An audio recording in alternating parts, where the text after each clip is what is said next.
Hell yeah. We live.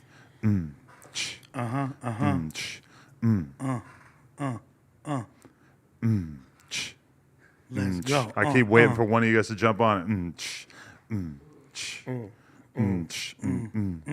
Fuck NAMBLA. Oh damn! Oh, sorry. Oh my God. Don't talk about it. There goes. What could be better than Fire. I agree, by the way. what could be better than the F word and the name of a group who I would assume are not in good standing with the employees of YouTube? Yeah, I doubt it. I still have been meaning to check out their documentary. Is there one? Yeah, I don't want to watch it came out in the 70s. That they produced? Yes, I mean, I'm sure it's going to be slanted in their favor, obviously. exactly. The South Park episode was enough. Well, but what I heard, and I think we talked about this at length on here a couple of years ago, but what I heard is that it's so bad that, like, prior to this, some of these dudes, these NAMBLA guys, were, like, kind of wrapped up in the overall, like, gay rights movement and were sort of, like, being tolerated because it was sort of being viewed as, like, part of an overall let's expand the idea of what's okay sexually mind state, right? But then that documentary came out, there was this public outcry, and then like everybody in the gay community was like, no, we can't have anything to do with these NAMBLA guys. I mean, I think it's a good marketing strategy Right. for the homosexual community to distance themselves from Pedialyte. Hard to imagine that they would have had that association in the first place. Pedialyte. Yeah, we gonna say Pedialyte. I like that. That's a good one. Especially during the first 5 minutes of the podcast, you definitely got to say Pedialyte. But like, on top of that, NAMBLA. NAMBLA. NAMBLA. Sounds like a Pokemon. NAMBLA, I choose you. My kid just found out about Pikachu, so that's her first Pokemon. Fire. She'd be like, Pika, Pika. Yeah. Wow. Pikachu. Which apparently means electric mouse in Japanese. Really? Yeah, which when I learned that, I was like, okay, it makes sense. Yeah. But isn't that crazy to imagine that to us, this Pokemon has this fun, exciting name. Right. And to them, it's electric mouse, Yeah. I guess. Or maybe Pikachu sounds cool to them in a way that it doesn't sound cool to us. Yeah, electric mouse. I'd be like, Well, my kid is just off the wall. She walks up, she looks at the phone. I'm battling a Snorlax. And she says, Pikachu! You should have chose Pikachu. And I'm like, I have really failed you as a father that you can't tell the difference yet. Snorlax is lit. He's gigantic. Yeah, you just get to sleep all day. I'm just going to say Flacco right now. kind of looked like Snorlax. Looky. Oh, Lord. AD, if you don't get on this diet program, you might have some Snorlax vibes You coming know, off. I've been on it, man. I just started again. You just told me, though, that you could actually not be on the medication that you previously got on if you just get in better shape. So to me, that would be like the most motivating thing. Well, yeah, but like they have to give you little bit by little bit. Right. You just can't get off of it. But like now I'm determined. I'm like, I don't want to be on medication forever. I want to, you know what I'm saying, lose a little weight. There's got to be side effects, right? There's always side effects. With one, like tired, like crazy. Impotence. Yeah, okay. Homosexuality. No, not that one. But, pretty close. NAMBLA membership. I mean, Pretty close. speaking of NAMBLA, your most recent interview drop. Oh my God. And we're in a rare position where the interview that dropped today has been seen by both of my co-hosts the same day that we're doing the live show. That was never an opportunity with House Phone. Let's be totally honest. And it's just usually like, if you guys are going to watch it, it's like, it's not urgent. Like you're going to watch it immediately. So this is actually very good. I mean, you did preface it by saying this is one of the, when you send it to us, you're like, this is one of the most, like, what was the word you used? You said it's the most controversial. No, it was like one of the most off the hook pieces of content. Just the that craziest channel- thing yeah. ever. Because I'm going to be real with you. Like, I found out about Mr. Girl because I saw like a white grievance panel, I believe it was called. It was basically like a debate or a conversation with a bunch of different creators about the idea of like, is it okay for white people to declare that they're proud of being white, or like to talk about anti-white bias, which is kind of like a taboo thing because it's like most people would like not even want to acknowledge that that's a thing at all. But I mean, there are some situations in which like as a white person, you kind of might feel like you're getting the short end of the stick, right? So this is like a panel to have the conversation about how much that is a real thing, right? And he just straight up was like aggrieved about the fact that he's not allowed to be proud of being white and every other race is. And I couldn't believe the fact that he was taking this position publicly, because this is such a unpopular opinion. But there's a whole contingent of society that's going to instantly resonate exactly, with. and that's why I was so interested. And I'm like, wow, this is a guy who's really not scared to just say how he actually feels in his fucking gut. So yeah, he was strange. Well, here's the thing that struck me, and although Flacco definitely came in really hot, and when you do that, you kind of. Speaking of hot, I just want to send a big shout out to my boys at Fashion Nova, because they're the ones who supplied the socks and the Birkenstocks. Fashion Nova Birkenstocks. There you go. There it is. Caught my socks. Anyway, what were you saying? Serving the block in my Fashion Nova Birkenstocks. What? Ooh. Come on. He just did it again. With that being said, I feel like when you come in hot like that, you're not making the guests feel comfortable enough to potentially put themselves on a lot more blast. It was which just you like the pulled out of 16 him. shot him thing. Yeah. Where he's just calling him a clout chaser in the 16 interview. And then in the Mr. Girl thing, it's like, listen, this is clearly a guy who has some weird ideas about underage girls, let's say. Dude, Flacco literally asked the dude, "Are you attracted to 10-year-old girls?" Right. And he said, I'd rather not answer that question. Yeah, when he said that, I was like, it's over. That's my whole problem. You're a with, J-Cat, That's homie, my like- problem with the way the interview went is I have real questions. Like, I really wanted to figure out the answers to these things. And if you're going to get honest answers, you're just not going to get there by, like, declaring them a pedophile, you know? Then he was like, yeah, I'm totally attracted to 17-year-old girls.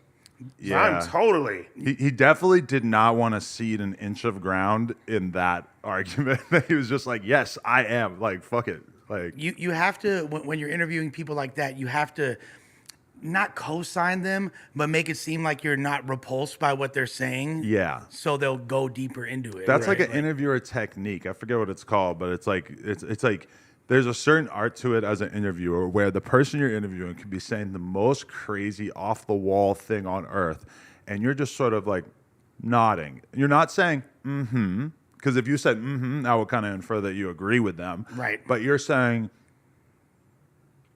I follow. Okay. You know, like that's what your goal kind of is as an interviewer, is to get the person to open up. Now to like Flacco has such a layup in front of him right there, because it should be so easy to make yourself look virtuous when you're having a conversation with a guy who's kind of like his whole career is based on putting out the ugliest sides of his personality and Right. talking about it. But Flacco kind of managed to take the L from my perspective and a lot of people in the comments, because he was just so aggressive and so unwilling to like hear out the substance of what this dude is talking about. And then you wind up just ruining the whole situation, because essentially, think about it like this. If it's a police interrogation and you're a police officer interrogating somebody. You're going to be like, yep. Yeah, Yeah, what yeah. do you do? Yeah, yeah. You're nice You're as like, fuck to him. Yeah, you you buy look- him a Wendy's sandwich so that they'll fucking talk, you know? And I'm not saying that Mr. Girl is equivalent to an actual criminal in this situation. Oh, for sure he is. He's, For sure, I think he he's bruh. definitely has a Cuties movie on He went On out of it- repeat. No, but he He actually said they were hot. Yeah. Okay, but then at the same time, his argument is that cuties shouldn't exist, because It shouldn't exist. even if that Because it turns him on. well, no, because even if that film exists, even if it is meant 100% to tell people that this world that it's documenting is wrong, it's not okay to like film these salacious images of No. young girls to Agreed. tell the story of why it's wrong. I remember seeing that trailer and I was like, this is disgusting. Right, but I'm just the saying, like, cover, even the That cover shit, of that the shit, thing. I was like, but like hell that nah. that opinion that he holds led me to believe, oh, this guy's not in favor of child sex material, right? So like I really didn't get answers to a lot of the questions that I wanted answered from the conversation, because Flacco was so aggressive. To me, it even further substantiated the idea that he is into that he's into little girls, because that bothered him to the point where he needs to speak up about it, because he's incensed. He's like, this is really, how do I expect to not get turned on by these hot 12-year-olds? Right, and like, there's something so crazy about having like hypotheticals on deck to convince or to get you to admit that you would hook up with a 17-year-old. He's like, well, if you're on a deserted island and you only have 6 months to live and she's 17 and a half, and it's just like, oh my God. But Flacco was not willing to engage in any of it. Nah. Right. But then again, like, Flacco's probably not hitting nothing regardless. So he's like, you feel me? He can wait a little longer. Yeah. I mean, he claims that he fucked 20 chicks before he got into this relationship in which he is not. That's the having homie, sex. but I don't believe that. No way. Because he never said that in the beginning. He invented that number 20 later. Nah. I wouldn't be surprised if he's a virgin. He don't want to admit me it. neither. Because he knows that if he said he's a virgin, that's all we'd fucking talk about. Honestly, if he was a virgin and admitted it, we'd be on a quest for him to get his V card pulled. Oh, yeah. Then maybe he could have. We could have done that 100 times That's over. a plug talk he could have episode. done that Let's a be lot honest. already. Like, If he really wanted to. Dude, when he first got here, Kazumi and the other girl were dancing all over him, butt naked. He's just sitting there. I didn't literally hear women say that they would fuck him. yeah, I believe I it. literally, like, I'm sitting there joking around, like, hey, would you fuck? Oh, yeah, I fuck with him. I I'm mean, like, all he right. claims to have a 10-inch girthy penis. He said Well, I don't 12. He said 12? 12. It's He said growing? he got a foot long. But with that being said, He also says I'm 6'5" and I'm a Drake of the West Coast. I like and the you guy. got millions, I got millions. endless millions. Okay. I forget. He was saying a bunch of other crazy shit the other day, too. But those women who said that they would let him hit, have they smelt him? Well, you think Does he he- smells bad? What? I never noticed. All right, I wasn't going to say What? nothing. Look at- I wasn't going to say nothing. I don't get close to him like that. Last week was pretty bad. Josh was nodding. Bro. Last week was really I bad. wonder if he smells like the liver. But King. that was the only time I ever smelled him. That fool is funkarunkus in your stereo, dog. Really? Yeah. What the fuck does that We mean? saying- want the funk. Yeah, Gotta exactly. have that funk. Exactly, bro. No, last week on the news, me and Gina was like, Really? Jesus Christ. Wow. Jesus. Yeah. Skeezes. Jesus Jesus Christ. Christ. Oh, Lord. That soundboard. That like a bell that I saw. Soundboard is tricky. So yeah, it's a difficult art to master. You know, We don't have one at this I time. wanted it so bad, and when I got it, I misused it so much to where now I'm like, If yeah, only this somebody is cool. predicted that. I wouldn't mind having it right here. Josh definitely predicted that. You know what the thing was that really put me over the edge with the soundboard and made me not really want it anymore was just the fact that anytime anybody would, it was just too repetitive. Like anytime anybody would say anything about anybody, like, oh, he was driving 75 miles per hour in a 65 the other day. Dun dun. And then everybody would laugh. And it's like 5 seconds of laughter. And I'm like, They'd be like, hell no. we did that joke No, 10 no, times no, last week. Come on, no. man. Yeah, yeah. No. You are gay. And it's Yeah, like, no. you know, over time, it just kind of becomes like, I don't know, dude. This is just a little much. It's got to be used sparingly. Because Nori is just like, well, let's get a round of applause That's about like, anything. that's the most But important. that kind of hypes you up, though, especially when you're drinking, too. I was kind of waiting You for know what him I'm to. saying? I was kind of waiting for him to hit the applause, like what he was like. Well, George Floyd died of a fentanyl overdose. I was waiting for Nori to be like, "Let's get a round of applause." Hell no. Is DJ F and Loki look like he's got some Semitic features? Is he of the chosen people himself? I forget his ethnicity, He but looked- I mean, he definitely looked like he was a little bit more uncomfortable than Nori. But He looked like he's had his fair share of potato latkes. But Let's bro, just say that. I've been in that position. Like I feel like a lot of people at this point have been in that position where you're interviewing somebody and they're saying shit that you kind of know that you should have something to say in rebuttal that's better than what actually is going on in your head. We probably both experienced it with Nick Fuentes last night, definitely yesterday. where he's just spinning this web of facts, and you're just sitting there like, dude, like, I don't fucking know. I don't know enough about history or genetics to argue with you. So you just kind of have to let them say what they're going to say. And it's like with Nori, it's like he was saying fucking wild shit that you really have to say something at that point, you know? Like, I was super conscious of that in the Nick Fuentes thing. Like, if he's going to say, I fucking don't believe how many people died in the Holocaust, then I got to have something to say about, like, You know what's crazy? Nazis are right. give it a Google. You'll the- see that most that of was the historians agree on The this. number one time where I was like, do not nod your head. Do not nod your head. Do not nod your head. Do not nod your head. I saw a comment like, AD gonna be just nodding his head the whole time. That's it. Do not nod your head. Do not nod your head. But that's like literally in direct opposition of what we were just saying about Flacco. So there's two sides of that coin then, essentially. Like you can't come in too hot, but then you can't be too complicit at the same time. This is Like, true. That's very true. I It's was definitely a balance. How do you think it went yesterday? I mean, I thought it went pretty good. I think like some people are going to be fucking upset at just the fact that we talked to Nick in the first place.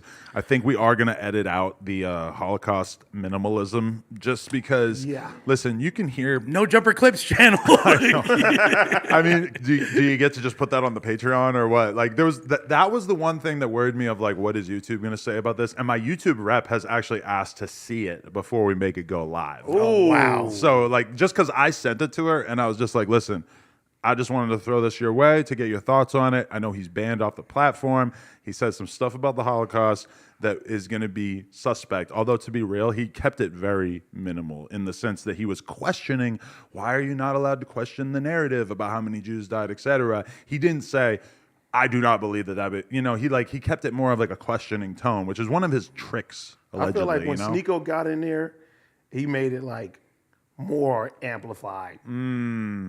A little bit. Oh, Sneeko was a part of the interview too? Yeah. Sneeko came in partway through, and that sort of, Because they came straight from their Hitler Youth meeting beforehand.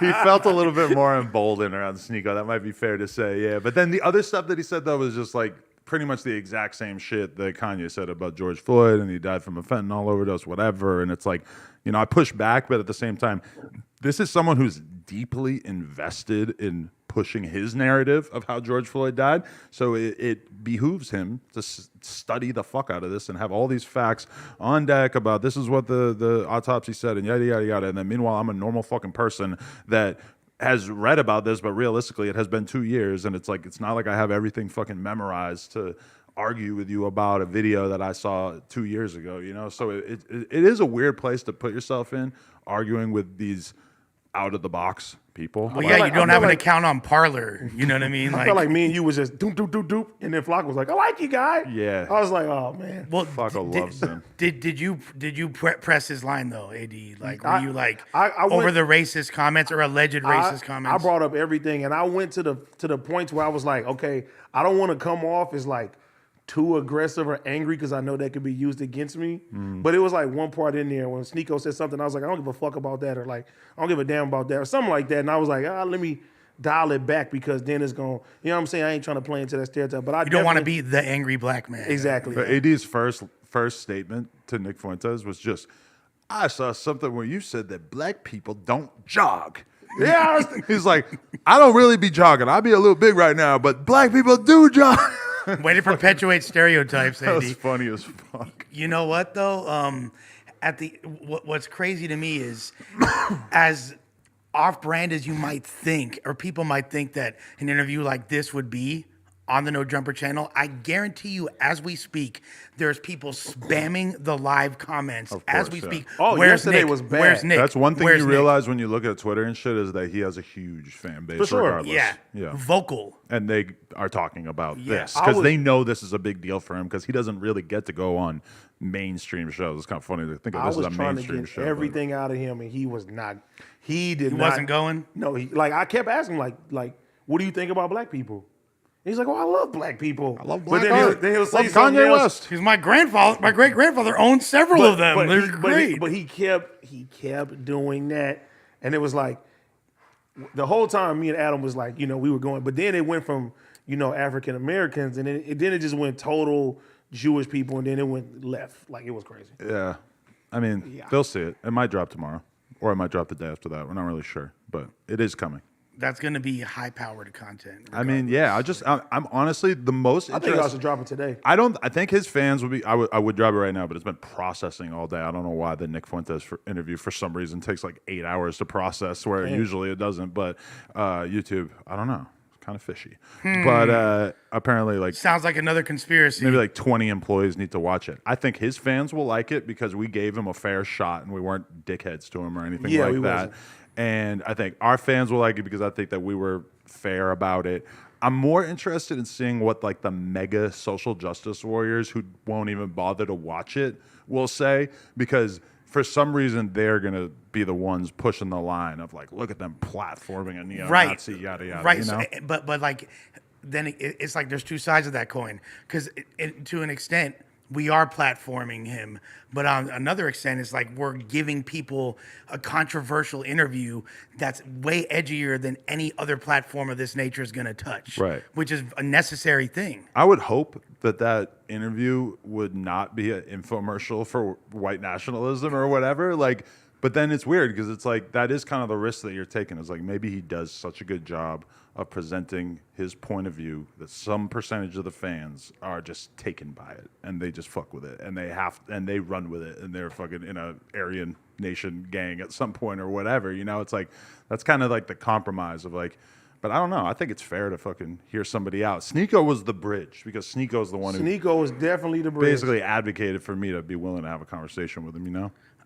You know, any type of fringe hate group, regardless of nationality, nature of origin, or just the way it's comprised overall, what they all have in common is they target people, and people that are attracted to them are people that feel rejected and like they don't have a voice and disenfranchised. So then they find their identity in these fringe hate groups. The weird thing with him, though, is that he doesn't come off like he's like a hateful kind of guy, you know?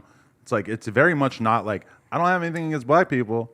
I just only want to marry a white woman and I want to basically live around white people and I want to be in my little white bubble. And he feels like that about everybody, which is his argument is if a black person says that about black people, it's not considered racist. Right. So why can't he feel that way about And it is kind of hard to like argue with that when we had Tariq Nasheed on here, basically damn near saying the same thing. I'm sure Reza Islam feels similarly, you know, like I don't begrudge anybody who wants to live in their own little racially isolated world. Like for sure, if you want to do that, I mean, we give the Hasidic Jews a pass to do that, right? We give Muslims a pass to do that. That's the one thing. If you as a white man, if you want to mess with a white woman, that's you. You know what I'm saying? I'm not mad at all that. Yeah. The comments that I've seen and the things that was sent to me, that's what made me, you know, I'm like, nah, this shit ain't cool. But we I called don't him out care. on a lot of that stuff. But I was you know? like, it don't matter if it's a joke or not because everybody says, oh, this is a joke. And I'm like, nah, it's truth to every joke. You know what I mean? So I'm like, But he does make a good point that in order to find the really offensive statements, like I called him out about this one thing of this leaked audio of him saying that a white girl fucking a black guy is the same thing as a white girl fucking a dog, or not the same thing, but they're both degenerate acts. And, you know, he makes a good point that it's like we have to go to leaked audio from when he was 18 in order to like find some super ignorant statements, you know, or like super offensive. Did he acknowledge that that's ignorant though, or or is that just? He gave a little bit on it. he said it was a joke. Yeah, he tried to make it seem okay. So The whole interview, there's nothing in there like you would think that he was like, oh, you could point that out, like, oh yeah, he said it right there, like. And that's why people are scared of him, is because he comes off kind of likable. But that's even at the end of the interview, I was like, I don't know about you, Nick. You got like super villain vibes from me or something like that. But if he was your neighbor, do you think that you would just be like, "What's up, Nick? How you doing?" If I heard he said that shit? No, like just if he was your neighbor right now and you just saw him once in a while when you're getting into your car, like you wouldn't give a fuck, right? If I've seen that shit, then I'll be. I don't know. I ain't gonna tell you what I would. You want to let the air out of his tires? I'm just saying. Because What if he was your neighbor in Compton? I don't think he would last that there long. he probably should not move there. Okay, but because your neighbor could be a gang member who's from a gang that you're supposed to have serious fucking beef with, and you're just gonna ignore them and how you doing, buddy? Right? People don't do that. You living in the valley, you wouldn't. Oh, if it was like somebody from the opposite side. Yeah, but they're in a similar place to you, where they're kind of past the gang life. They moved to the valley. They're honestly, whatever. if we had a conversation and it was like I felt like it was mutual, right, then it'd be different. But if it was somebody where I'm like, I can't trust you, it's like it's either call the troops or time to move. I'm just fascinated by how gang members are way more likely to beef with other gang members than a white supremacist. That's crazy. I was just having this conversation with Mike Rashid. That's systemic racism and the effects of it in a nutshell right there. But I feel like a lot of people are smartening up because, like, let's be real, the gang banging shit is not cool. You feel me? The shit is dumb as fuck. You know what I mean? Like, it's nothing great about the situation. I was watching the Vlad interview with BG Knockout. You feel me? And he was talking about Larry Hoover saying that, renouncing his ties to Right. like, you know. He's like 80 years old. Yeah, but then, you know, then he was like, oh, would you ever renounce yours? And he's like, I'll renounce it right now. You know what I'm saying? He's like, I'm always going to be who I am and where I'm from. At the While end of the he's day. wearing a hat from his hood, though. Where he's wearing a hat from he's his wearing the hood, New you York know what I'm hat. saying? That's nutty black. Like, Yeah, but for him to say like it was different, it's not the same, it is what it is. Like I respect that because more children are gonna look at that and it is what it is. And it's like I don't want to be a hypocrite and let people think like, oh yeah, he living crazy and all that. Like nigga, I'm living good. Like nigga, I'm in a 3-story house. You know what I'm saying? Like I'm doing dope shit. Like I'm not going back to the block and I'm not out there looking for ops and doing anything. and like that's that. the thing. If you're not an active gang member, Yeah. which essentially means what you just said, you're hunting ops on a regular basis, looking for your enemies, trying to up the score and put in work. If You you're were not, on that? Not to that degree. Not to that degree, but like, Yeah, y'all was trying to choke out DMX. I seen Flacco calling you out for your gang affiliation. I didn't actually watch the clip though, so I don't know what got said. yeah. But like my Let's not talk about that. I have homies that were like that, but at a certain point, You're wearing a lot of purple. When you're not, yeah, nah. when you're not in that mode anymore, like if you had a neighbor that was the ops, if you neither of y'all are active, what does it even matter at that point? But I will say this. I'm always going to play, and I know everybody else in the same situation always have to be on survival mode because even Yeah. though if you're not active, you know, there's still people who will look at you like it is what it is, and you gotta handle certain things a certain type of way. Because if somebody wants AD dead, then they tell him, "Hey, where's AD live?" You don't think he's giving up the address? He's Is that what you would be thinking? If somebody can press like, if I mean, it's- why wouldn't he? He'd probably feel hella pressure to. Yeah, because but at the end of the day, you're a trophy. I was for gonna your say because you're a neighborhood. trophy like that. You know If what you're I like a mean? known dude in your neighborhood, Same as OG Suicide. OG Suicide is the big homie from my neighborhood, but he's and shout out to OG Suicide in the building. The podcast. He's spreading mental health awareness. You know what I mean? But at the end of the day, he's still a trophy. Somebody can have a problem with the neighborhood, and then guess what? They want to get him. They want to get me. It is what it is, and then then different situations happen from there. But If all the street gangs came together to fight the skinheads would be hella outnumbered, Oh yeah, out here. I mean, like that's essentially prison dynamics. right? You know what I mean? Like, but even think about like T-Rail interviewing Jay Stone. and that's big. Yeah, that's huge. And some people, I know some people that are like, I don't fuck with that. But Did he then, get DP'd for that? no. Were people mad at him for that? Some people was mad at him for that. Some people are always gonna be mad No, at him. they for were that. mad at him about They more the about the ODM ODM Slim one, yeah. Same thing though, really. Like, But it all depends on what type of person you are. T-Rail is doing dope shit in life. He has a fucking, multi-million-dollar store. Like, he's living great. He got kids. Like, what do you expect from this man? You think he's going to act the same way that he did when he was 15, 16 years old? That shit's lame. I think he caught feelings a little tiny bit this morning when I said that he was just bored in the house before he joined this group chat. Nigga, before I feel No like, Jumper. Oh, yeah. Because I feel like you be waking up, you be bored too. No, he is the king. I think, honestly, enough time has gone by Both of where y'all. am I potentially more irritable in the morning? Yes. Does T-Rail blatantly come into the group chat and try to start arguments and fights No, in the for morning? sure. Like, With only you, though. 100% of the time, he will just show up and make the craziest point. And we just have to be able to observe the dynamics so that we know that it's happening when it happens, because it definitely happens. But it's both of y'all, though. Because, like, when I see you about to go on one, I look at it, I'll be like, I'm not going to give Adam the satisfaction arguing today. I'm just going to ignore his ass. well, you know T-Rail's going to do it regardless, but it's No, beyond T-Rail's that. going to go in. But regardless, T-Rail enjoys being a contrarian voice. This is He clearly likes true, to yeah. go against the grain, no That's matter why he was what. so inspired by Reza Islam. He's I like, I got to be like this guy. I don't even know if he Reza Islam's dope necessarily. as fuck, I don't man. even know if he necessarily believes half the shit he's saying, but he just wants to, be a fire starter essentially. Shout out T-Rail. Tiny K. He was in here earlier. He was like, damn, I don't want to go home right now. Really? Yeah. Shout out T-Rail. It's my dog. Hey, Josh, why don't you scroll down a little bit so I could tell them about your favorite athletes always strive to put themselves in a winning position, and it's about time you did too with MyBookie. MyBookie has the biggest online selection of odds and contests to fill all your sports betting needs anytime, anywhere. Bet on NFL, MLB playoffs, or play for a share of big cash prizes in the weekly blackjack tournaments. If you've been waiting for the right time to get in on the action, that time is now. Make your winning move today. Sign up at MyBookie, use promo code NOJUMPER, one word, and claim your deposit match of any amount up to $1,000. Again, that is promo code NOJUMPER to claim your bonus. Experience sports in a whole new light and make this season a winning one. And all you tweakers out there, download the MyBookie app if you want to see where the nearest peepas are to your closest proximity. MyBookie is good. Bet anything, anytime, anywhere with MyBookie. MyBookie. My cookie. MyBookie. MyBookie. My Bachler bookies. Anyway, Yeah. my stretch of being a bachelor continues. Yeah, it's you on the solo dolo? I've been alone for like a week. No girl, no baby. They're in France, running around. So you're chilling with the Jackson 5? The Jack Shack, the Jack Shack has Jackson been. 5. Well, that's the whole thing. Is that normally I got to go jerk off in the Oh, Jack so Shack. good. Oh, Now I baby, can jack give off me one more anywhere. chance.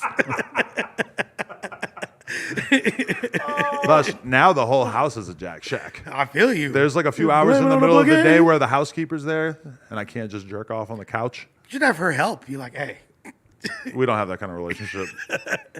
I'm sure she's hot. I know you're missing your family right now. I am. But having the Jack Shack to myself is pretty nice, I'm not going to lie. No, it's dope. But I remember, it reminds me of the Chris Brown song. Chris Brown had a bar in the 100 Bottles song where he's like, my fucking cleaning lady looks hotter than your bitch. I always thought that was such a flex. Like, damn. Like, damn, he's like the one dude who thought to hire a hot cleaning Yeah, lady. for sure, Chris Brown is. Maybe Chris Brown just like takes the lowest chick on his roster and he's like, so, can you clean? Clean the house. Well, if not, Esmeralda's going to teach you. Yeah. Put on this outfit, baby. Nah, for sure. I don't know. I dropped some orange juice. Yeah. AD, you need to go. You're going to go in that environment. If you become single, you're about to be at Chris Brown's house every day. You don't think you can handle that lifestyle? Single lifestyle, I always spiral out of control. Yeah, no. For I don't- sure. Oh, That'd be you great say you content. I don't like it, bro. I'd love to document that. Do y'all know what happened the day after? Because remember when I was talking about my relationship problems? Oh, you want to share this? Well, I mean, sure, fuck it. Make it worse. Fuck it. Well, because my ex, and it definitely is like a dagger through the soul referring to her as that, but she is my ex at this point. She had asked me beforehand, because that whole day was janky for me. I woke up in the morning last Tuesday. I had a 7 a.m. therapy appointment. So I went to therapy. After therapy, it's like 8 in the morning. I put an Instagram post. I'm like feeling myself a little bit. Instantly, she calls me, and then that's when she's like, "Yeah, we're for sure never getting back Why would together." she do that? Because you It's look a too wrap. fly on the Instagram post? I don't know. That Instagram post just flipped your man's. You feel me? Like Treyway 6K said. Wow. Like, and that's what he was talking about. Now I get it. But and I was like, oh, okay, that really sucks. And I'm on my way to the dentist to get my fucking baby shark teeth fixed. So I go to the dentist. I'm sitting in the dentist. I'm sitting in the dentist, like trying not to cry because I'm devastated as they're like doing all this intricate, like they need to put a fucking vacuum cleaner in my mouth because there's plaque from 1974 in there. Holy shit. Like it's just It's like the least pleasant physical experience Yeah. while you're already in the worst possible headspace. And I can't take drugs, so it's like I'm feeling it like my God, to the lush. umpteenth degree. Imagine yeah. they took the shit off and got your tears. Oh, Just like my take it out of his God. mouth. Oh, yeah, exactly. And at that moment, Adam's like, "Yeah, come on the show tonight, whoopty whoop." I'm like, "All right, for sure. There's something to look forward to.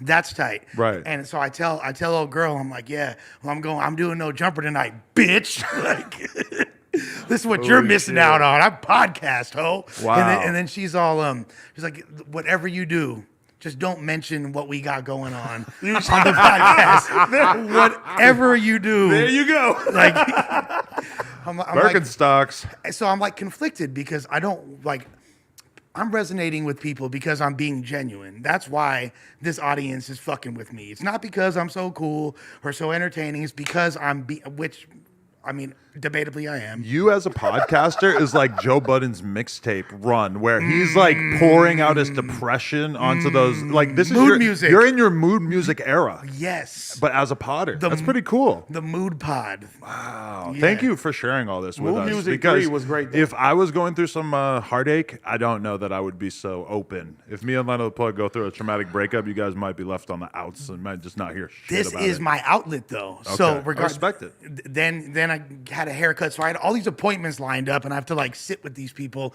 And while I'm going through it, and I'm like, damn. So then I get to the pod, I wind up talking about it.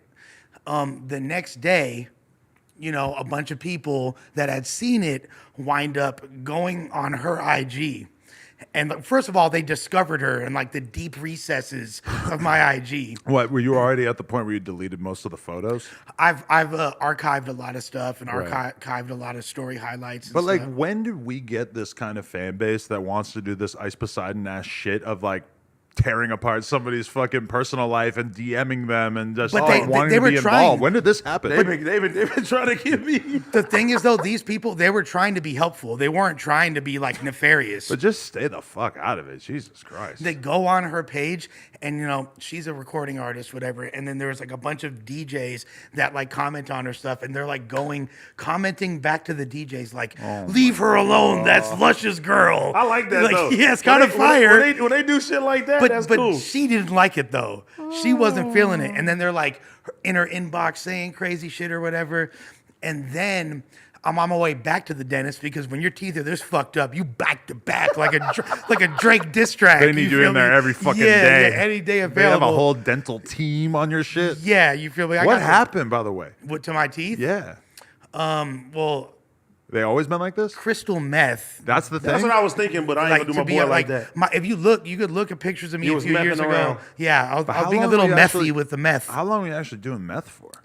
Long enough. Methley Snipes. I don't want to do a full meth deep dive with you or anything, but We could. Isn't it true that meth? I mean, we only have so much time, but isn't it true that the meth? And I should probably do a full Lush interview at some point. But isn't it true that meth Ooh, only that'd be fucks your fire. teeth Long up? overdue. It only fucks your teeth up because you're like dehydrated and you're not drinking water and stuff like that. No, that's not the only reasons. That is a reason. Why else? First of all, when you smoke it, like that shit Oh, stains. you're smoking it, Yeah, but I wasn't even like a big smoker like that. At least your cheeks didn't get all fucking crazy. Yeah, at least I don't have like perma acne scars. Yeah, but it you grind your teeth like a motherfucker, and I was a big ecstasy popper too. I'm And- about to say Molly and X do that too. yeah, and I was doing that in the morning, waking up, popping this, and at a certain point, your oral hygiene doesn't become a priority. Right. You know what I mean? Just to keep it one thou wow funky. And, Right. And then this is the thing. Once you get sober, which I am now, 2 years, 8 months, and 15 days. Good shit.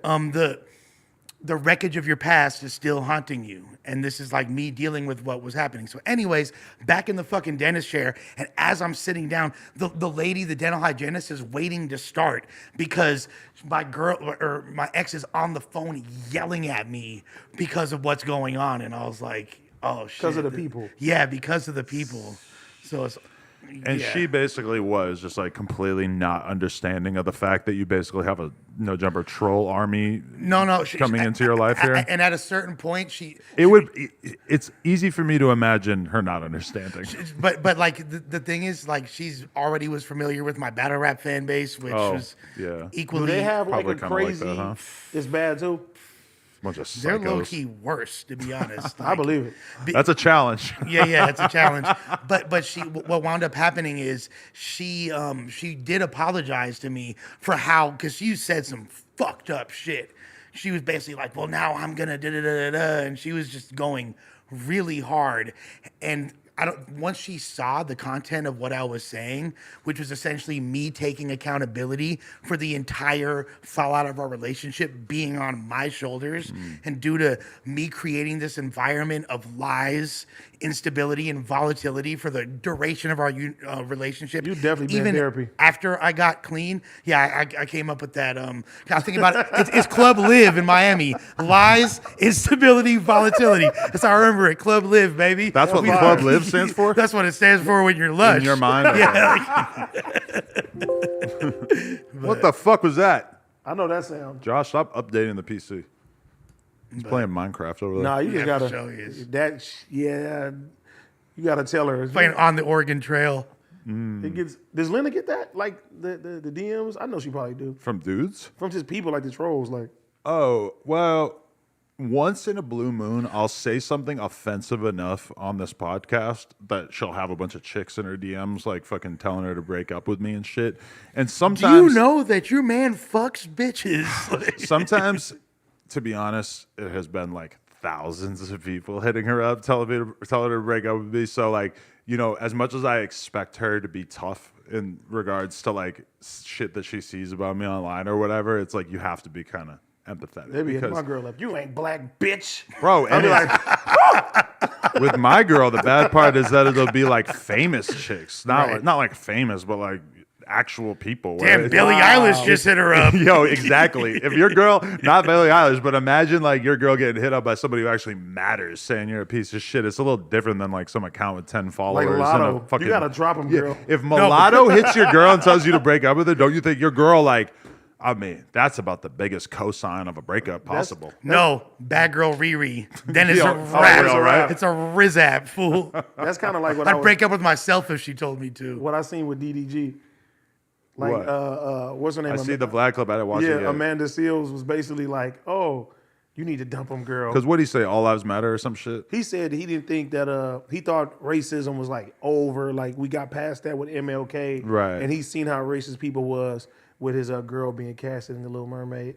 I mean, Yeah, two things can be true is that racism could probably in America realistically be less than it has ever been before in terms of the effects that people really feel from it, but it's still very prevalent. racism's still alive. I mean, there's people, as long as there's people that were alive during segregation and it's just like 1 or 2 generations removed, you know? For sure. You feel like you're the victim of racism? No, No? no. I think you are. How so? I don't know. I could just imagine Hey. those battle rappers picking on you. I've slept with enough black women as to where I don't feel like I feel like I'm all right. I always feel bad when we have that conversation because I'm like, I slept with a bunch of black women, but I never really dated one, so I don't feel like I'm capable of having that conversation. My ex-wife is mixed, so yeah. Well, congrats. But see, when you do it, I'm invited to the cookout, baby. A little bit. He does it. He does it. No differently, raisins though. in my potato salad. Nobody would blink if you went to the cookout wearing that outfit. For sure. I just feel Dog, like I look like a cholo at Easter in this outfit. I just feel like the black committee would see your fit and be like, yeah, I guess if he feels like he could walk up in here, we're gonna let him walk up in there. Bro, this is like my 79-year-old dad's shirt that I borrowed because I have no clean clothes. No, this I nigga- thought it was fire. This too. nigga Adam, when he shoots with a black woman, he just has to tell us. He be like, "Oh my God, you guys, the best big booty girl I've ever met in my life. I'm about to knock her down tomorrow." I go, And we "Well, be you like, She said she loves my white dick. but it's like he does. He probably does it once a year. No. You How just often you had a say? little light skin thing, didn't you? I was trying to get more Ebony's on the schedule. Come on now. You know Dad Come likes on. to keep it mixy. Yeah, you got to flip the script. Speaking of mixy, there's a brewing Manosphere war that I peeped on my YouTube subscription tab today. So basically, Abba and Preach, kind of like the watchdogs of the Manosphere. You know, they were the ones who first like really took aim at Fresh and Fit and made videos denouncing them, even though they had been on the show and were cool with them and everything like that. Well, Academics had a encounter while he had his messy weekend in Miami, where basically, I think it was before he got into the situation with his girl in the hallway or whatever, where the video leaked that we should definitely talk about as well. But basically, he was on Fresh and Fit podcast and he ends up like arguing with this chick and he's like, he's telling her that she has a manly voice. Oh, that's on Fresh and Fit, you're saying? Yeah, bro, I saw that. Sneeko is roasting her hard as fuck too. Like maybe I missed something in terms of like what she said to deserve this level of disrespect, but I did think that it seemed pretty fucking OD. Dude, Axe said like my homeboy fucked. But that's to a different girl. Okay, Like, but that's he a ended up wilding out on like a whole bunch of different girls at that He table. Yeah. said that he said you had the loosest pussy he ever felt. So Abba and Preach made a video basically going in on them about it. So I would imagine that the next academic stream is going to be him reacting to it. And it's going to be interesting to see if he keeps it civil or if he decides to go Lil Baby on him, because He about to go crazy. Lil Baby mentioned him on the album, and Ak has like devoted the last couple of days, I guess, to just talk about Lil Baby on stream and shit. So he's like ready to go to war, and I wonder if Abba and Preach are gonna earn that level of attention. It's crazy. What's crazy about I don't know. I'm sure he's gonna go in, first of all. But as far as the rappers that Ak beefs with, they started with like, you know, local provincial rappers from different You know what I scenes, would give to get regional dissed guys. by Lil Baby on his album? Twice. Put me in a bar. but Come think on, about man. this. Twice. I don't get dissed on Then he these songs. graduated. You got this before. Then he But not like that.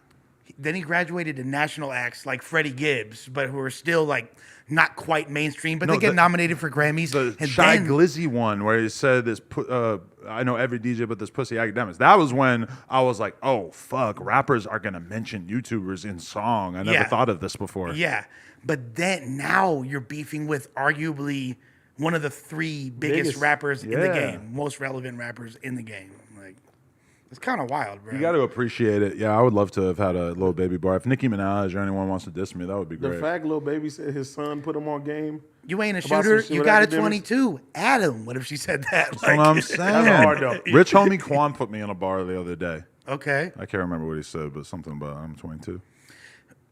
Did you see the Rich Homie Quan Vlad interview recently? I didn't really watch the clips. He's hella fucking likable. I was like, damn. When like, he said that he got the instead of getting a 19K, he got 400 a day. Yeah. I mean 400 a week. yeah, yeah. Do you think now that Thug seems like he's probably gonna be gone for a while, that it's like the public are gonna be ready to accept Rich Homie There's a Quan window. again? There's a window for him as long as he has the right record. But Anybody can do anything if they come with the right record. I just don't like how I just can't really get jiggy with Rich Homie Quan has already admitted that he snitched, bragged about it in a Did he? record. Yes. Is this like- was this discussed on any of his interviews in recent memory? No, it wasn't. But he was definitely frowned upon, particularly in the Atlanta scene for a long time. He had a You even think on that. that's why him and Thug fell out? Has that been expressed publicly?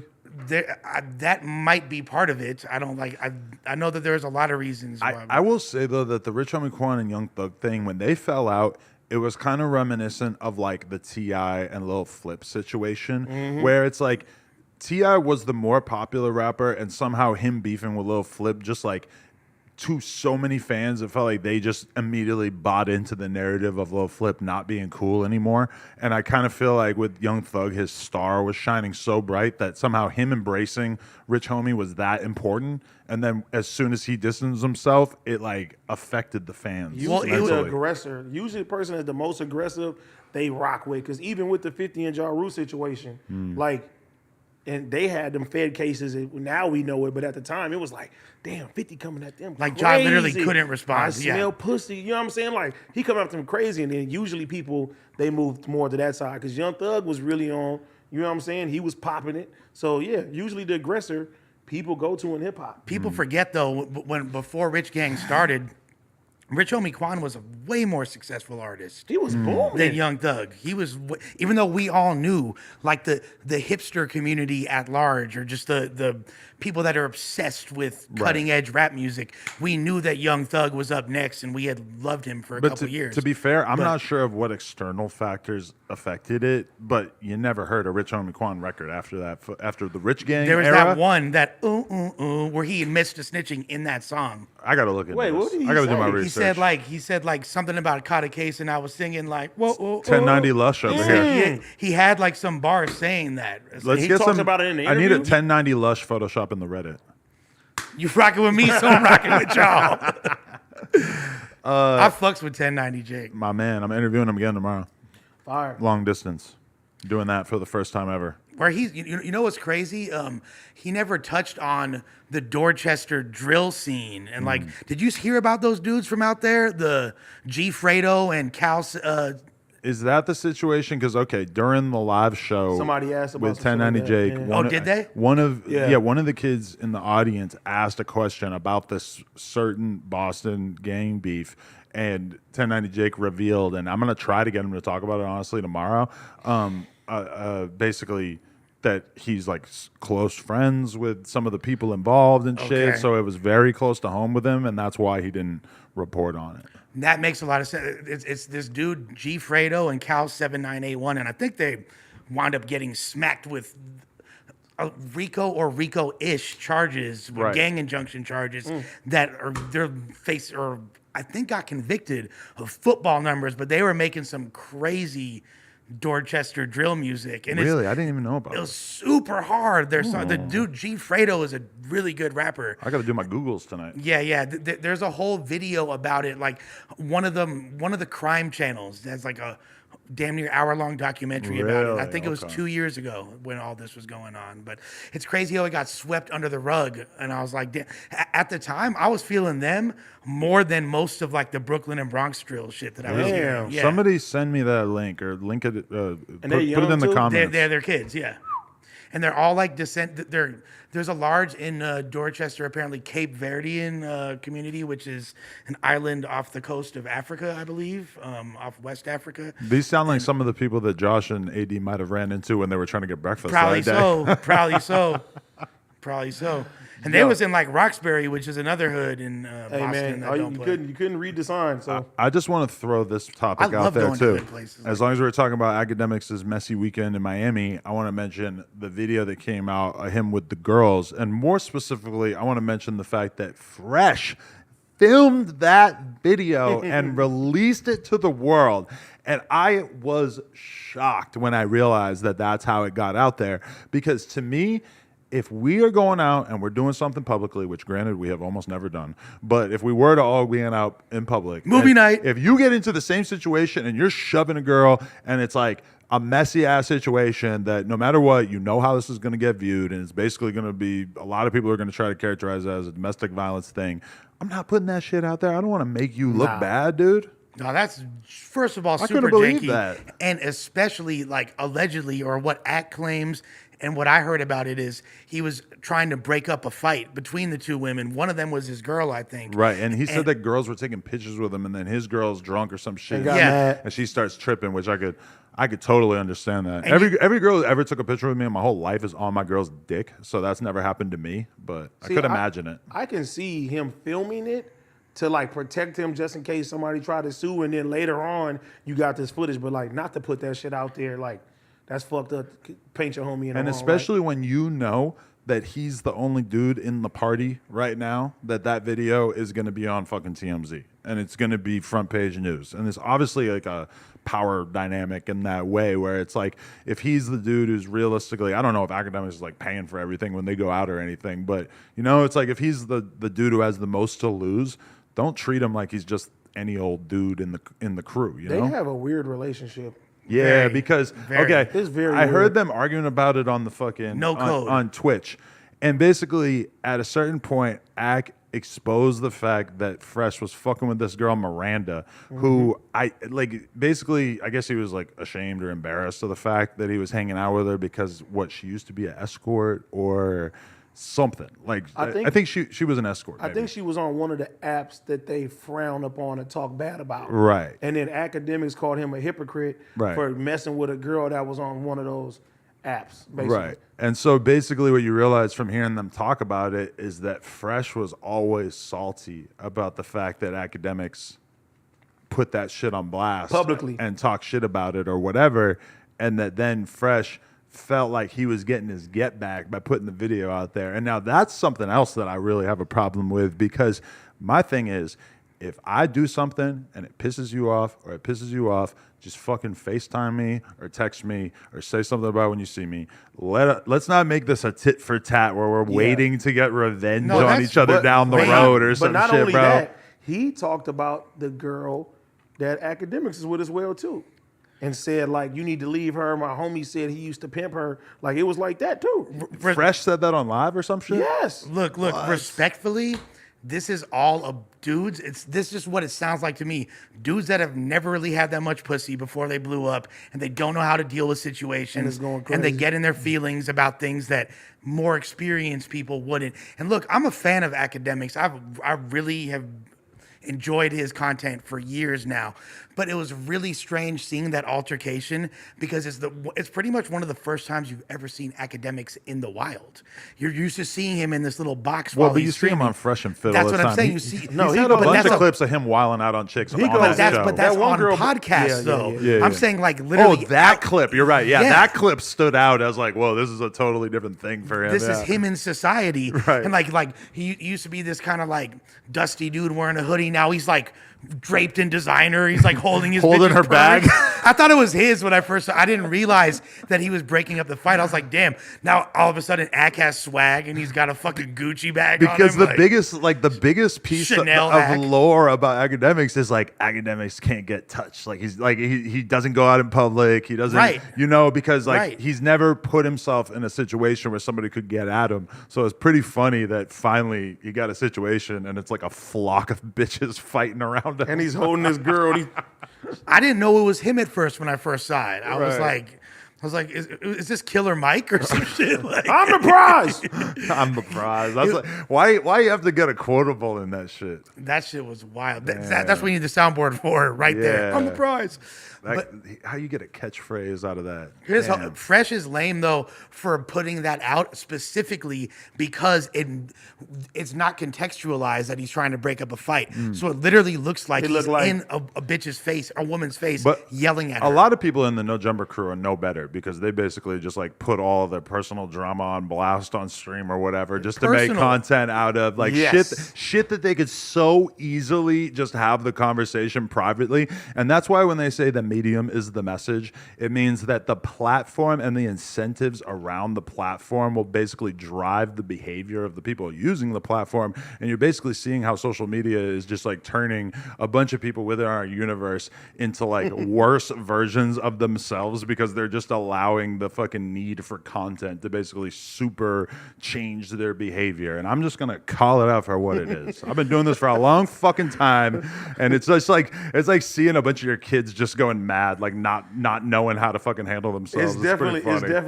definitely mad right now. Yeah. But and essentially, it's the same thing as I just said about like dudes not knowing how to deal with women because they have not got pussy till they blew up. It's like dudes not knowing what to do with clout. Yeah. And that's what it is.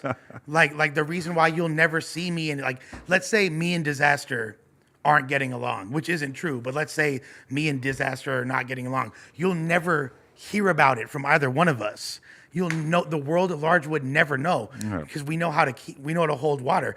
Back in the day when we first were blowing up and getting recognition from the masses, then yeah, that shit might have spilled out to the people. But now that would never fucking happen because we've had 15 years of being in the public eye. But I respect people like fucking. You think that if Lil Durk and King Von ever had a problem that we would have known about it? No, they would fucking fight privately, and you would never hear about it. Or I remember like Gucci and Waka. After they broke up, Yep. Waka said in an interview that they would get into full-blown fist fights in the studio because they would disagree about shit so hard. But I was an obsessive fucking Brick Squad fan at that time. Come on. We never had any fucking clue because yeah. the way to carry yourself as a man is to basically just keep a lid on the bullshit unless you absolutely have to address it. Until Gucci had that Twitter rant and he said But that was him going through a mental breakdown. Yeah. But that's the difference between fake ass friends and real friends at the end of the day. Because, all my homeboys from the sandbox, like, we damn near all done fought each other, got down. Off top. You know what I'm saying? Nobody to the public will know that. And you know what I mean? And now, like, people are cold. I mean, they're work friends. They're not really super, super cool in real life. So it's easy for them to be like, oh, fuck it, let it go. You know what I'm saying? I said this in the group chat the other day, but I would kind of get it more if the stuff like the drama or whatever got like crazy views and if like it was just the most viral shit on the channel, but it's not. It's like the shit about Yuri in Texas and the Ice Poseidon shit, whatever. It's like, does it maybe get like a little bit more views than you just talking about like some rappers who were beefing or whatever? Like maybe once in a while you'll have like a little bit more popular clip, but for the most part you could really come on this podcast and talk about whatever or talk about shit between people that we don't fucking know, famous people, whatever, and it's gonna get more views than if we're just talking about little weird insular drama or whatever. But they get confused because they're getting more interaction. It's not just the views, it's the interaction. And that's them. They're getting engagement. And that's them letting the fucking Reddit run their life too, because they read the Reddit and they think that the Reddit is everyone who watches the channel, when actually it's a pretty small percentage, even though we do have a unusually large Reddit. It's a small vocal percentage though. Exactly. And then they'll hop in your inbox and Yeah. See, but even when you're streaming, like, bro, like I can The chat streaming Oh is the my biggest God. instigator of any. When I'm streaming, sometimes they will spam, do this, do this, do this, do this. They know do what they're this. doing. They know what they're doing. And then you be like, I don't want to do that. You're a fucking pussy. Then you're like, fuck it. Let me do it then. Right. And then you do it and then, oh my God. And then it's like, you're messy. well, that's why I like this podcast, because we don't get to see the live chat. So we're not being dictated But by that's it. the difference of it being a pod And a and stream. being streaming. Because Yeah. if you look at them comments, they will say all type of shit. Even like yesterday, bro, they're blowing up my fucking stream. They're like, call house phone, call house phone, call house phone, call house phone. Okay, call house phone. All right, call Blazzy, call Blazzy, call Blazzy, call Blazzy. I call Blazzy, call Toke, call Toke, call Toke. And then it's like, call Adam. I'm like, no, now it's like And too so much. now you have a situation like the pot lord disconnected removal or whatever the fuck that is, that could have been some cool shit that's low key and nobody really gets their fucking feelings hurt so much. And instead it's like, oh, they're going to make a whole fucking soap opera out of it. And it's like, for me, it's kind of like, whatever. Like, I just feel above it all. Like, I can go ahead, have your fun. But it is kind of like disappointing to see, like, this is what you're doing with your platform, you know? What do I look like as a 40-year-old man being engaging in that type of fuckery at the end of the day? Right. But I understand it. Like, people are getting upset because it does affect their livelihood to a degree. So, you know, like, I can understand them being in their See, the watchers, they're like, and like you said, not all the watchers. You know what I'm saying? I feel like you have the Reddit people, you have the YouTube comment people, and then you have the people who are not vocal at all. Right, because know what I you mean? forget that it's like, oh, the YouTube comments seem to be like a much more accurate depiction of the people who watch it, but then the YouTube comments are still probably like 5% of the people who watch it. And I would love for y'all to disprove that by commenting the fuck out of this episode. But realistically, most people, like, think about how many YouTube videos you've watched in your life and how many times you bothered to comment. Probably like 1% of them, right? Less than 1%. The only time I comment on videos if it's like supporting the homies Exactly, videos or yeah, something yeah. like that. But like really giving my opinion on something and I mean, probably because we have a platform to talk about shit. True. You know what I mean? But, you know, I can see why somebody wants to get their voice heard and shit too. And I mean, honestly, it's a W for the people when they feel like they shifting stuff. You know what I mean? And that, like you said before earlier, you know, even with the Reddit, it's like if they can band together and make somebody do something or act a certain way, that's a fucking W for them. Because them the voices Facts. who are not usually heard, and now there's like, okay, we can affect what's going on. Let's drill into that shit. But we should commit ourselves to like pulling up the donations at the end of the night, because we used to always do it, and then we just stopped doing it at some point, and that would be good to like kind of address donations at Bro, least. I got so many donations yesterday that was like disrespectful shit. Really? With soap opera shit. And I'm like, I'm literally like this. Okay, some. Okay, I'm not gonna read that out of respect. Some. I'm not gonna read that out of respect. Some. I'm not. And it's like, you know, shout out to Toke too. But Toke has the what's the shit? TTS. My nigga. Where it just speaks it out. Yesterday, they're paying money and they're saying the most fucked up shit to him, and he has to hear that shit fucking loud. And I'm like, oh my God. Dude, the clip of Ice Poseidon where he's roasting Toke, and then Toke just like basically tells him he's gonna shoot him. Yeah. What do you say, 3 to the chest? It's so funny. Look at 3 to the chest. I watched that shit like 3 times. I thought it was funny too. Super funny. At the end of the day, when you're creating a community, an online community, and you're like weaponizing them and bringing them together and giving them a sense of identity, it's important to create a myopic experience where they believe that their input and what they say is vital to the survival of this. But that's the fan service though. Yeah. Because I like to be like, oh, I'm doing whatever the fans want, even if it turns out to, you know what I'm saying? Like interviewing Nazis. Yeah, like, and it's like, you know, You just have to learn how to have fun with this We're gonna have a shit. seance. Yeah. We're interviewing Adolf Hitler on the Bro, next. But if they want it and you're like, damn, you want to cater to your viewers because they're telling you what they want to fucking see. Right. But when it comes down to it, like now mentally now with it, now everything, all the drama, everything now is like, all right, this is the fucking world that it is. Play the role, have fun with the shit, give the people what they want, but don't let it affect whatever the fuck you got going on in real life. You know what the problem is for Toke is that he's got a sad, like you could tell when he's sad.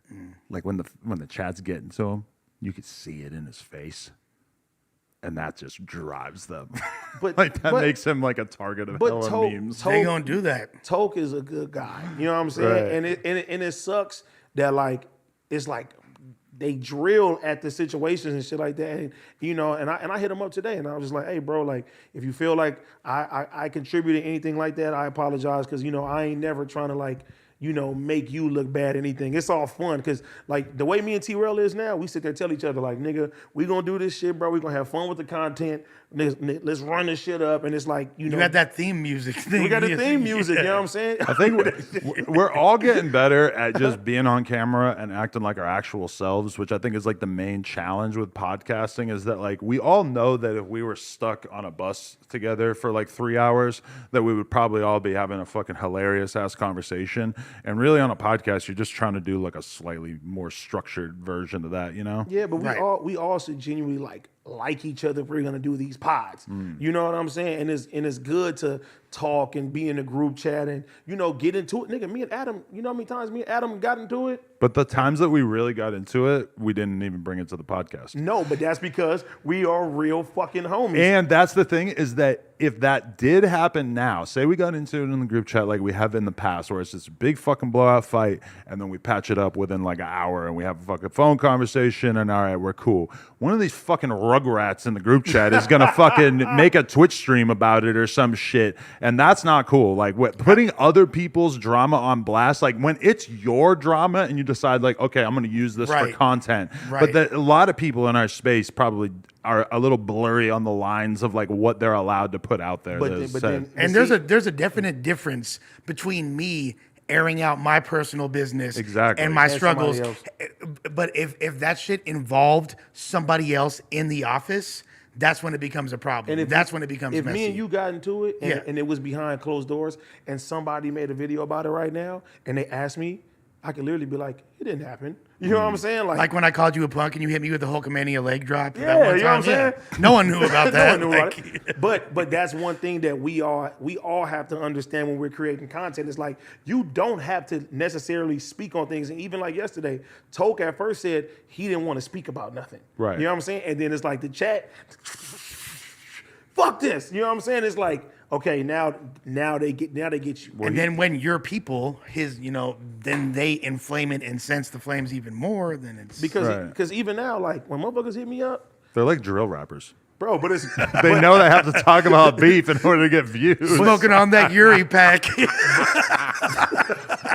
Drill rappers are making a lot more money. But Yeah, now for I sure. find fun in all this shit. Like even recently, they're like, well, even like Flacco, I come in there, he's like, "What's that weird thing on your head?" And I'm like, "Bro," I'm like, "Bro," but I find it funny now. I'm like, "Yeah, I got fat in the back of my neck sometimes when I turn my shit." And it's like, okay, boom, you see something else? Hey, what's it called? This? I'm like, "Oh yeah," because I'm having fun with that. Before, like, you get to the point where, like, come on, like, unless you from the same background, it's like One thou wow. you so worried about your reputation when you're outside and on the streets and when you go to the clubs and when you see people and people look at you like, you know what I'm saying, you're somebody that's to be respected, and then, some fucking 13-year-old is like, your mom's a bitch, you a piece of shit. You know what I'm saying? It's like, you don't know how to handle that shit. And for a long time, it's like, I know a lot of people still don't know how to handle that shit the right way. And it's like, all right, you have to tell yourself, this is real, but this is not real. It's like, these ain't the people that's walking up to you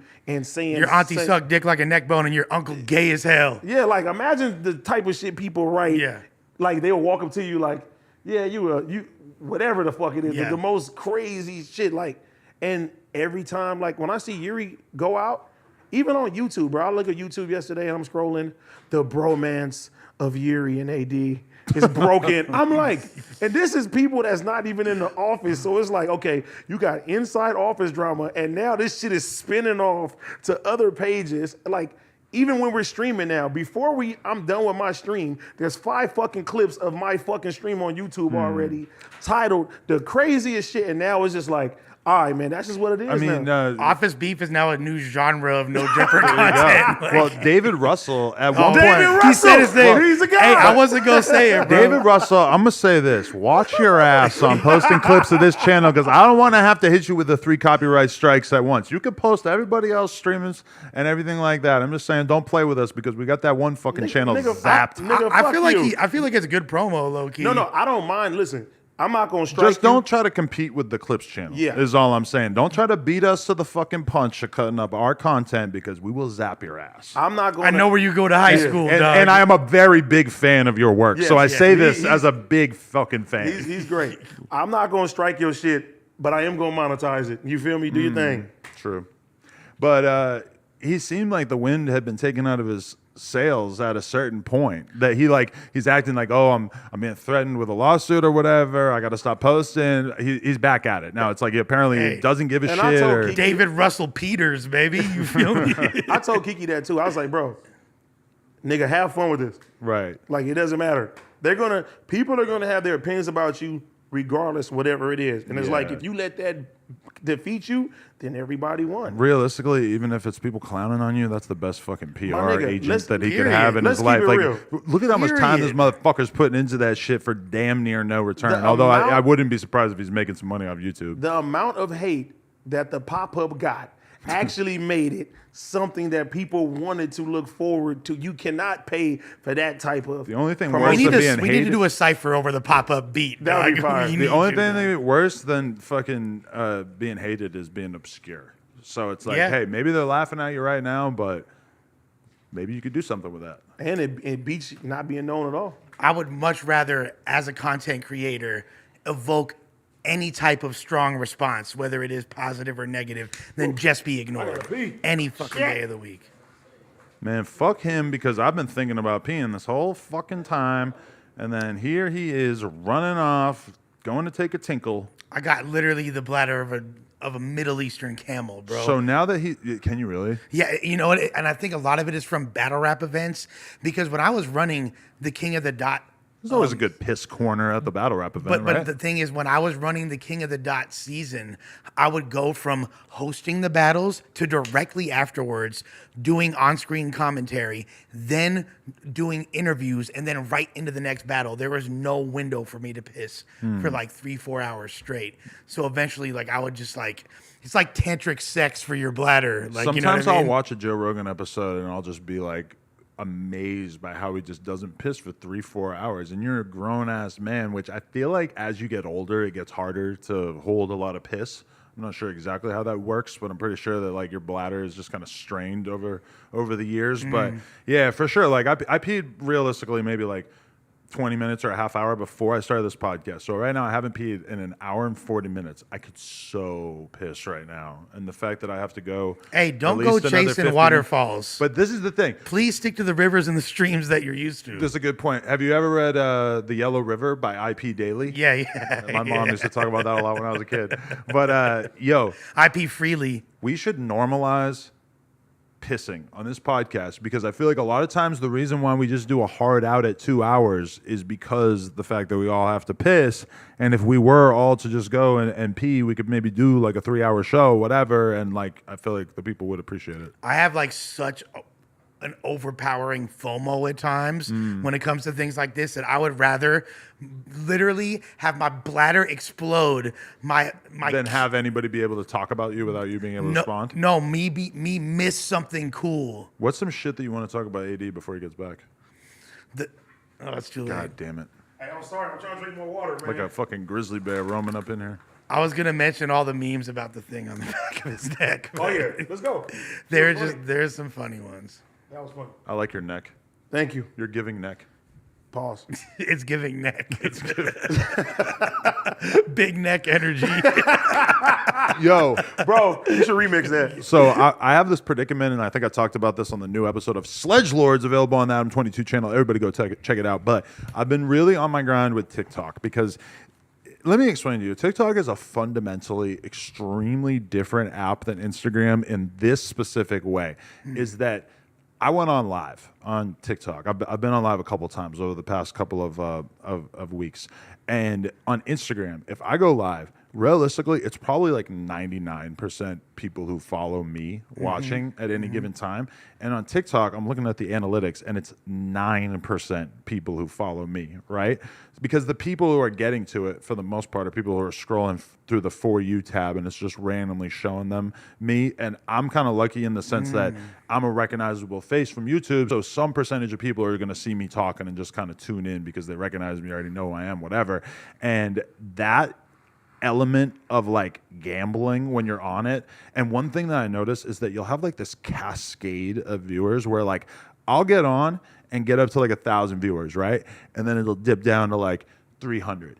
But if I stay on, all of a sudden I'll be at like 2,000 and 3,000 and shit like that. And it's like, then that'll level out. But I feel like then if I stay on, the algorithm will fucking reward me with an additional boost of like of dopamine because you see it in the chat. It says like so and so followed you, so and so followed you. So when you get that rush of followers, you're realizing like, oh, this is happening. Like people are actually being fed my content.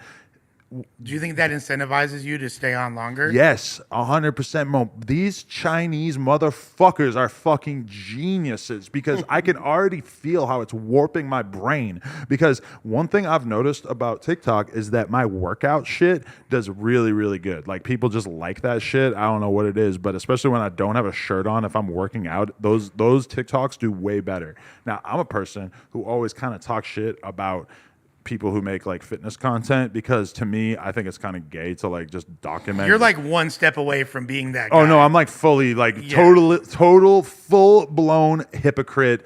Brand it on my fucking forehead because now I've realized that this probably works for me on TikTok. And I think the whole weight loss transformation thing is pretty good on TikTok as well. So I'm kind of trying to lean into that. And I'm already thinking like, well, why don't I just fucking like go live on TikTok when I'm working out in the morning? Like that'll probably go crazy as well. And I could just have my fucking trainer in the TikTok and shit. So I just want to acknowledge the extent to which this shit is traumatizing me and fucking shaping my brain into this weird clout chasing person that I never wanted to be. Especially because you're chilling with the Jackson 5.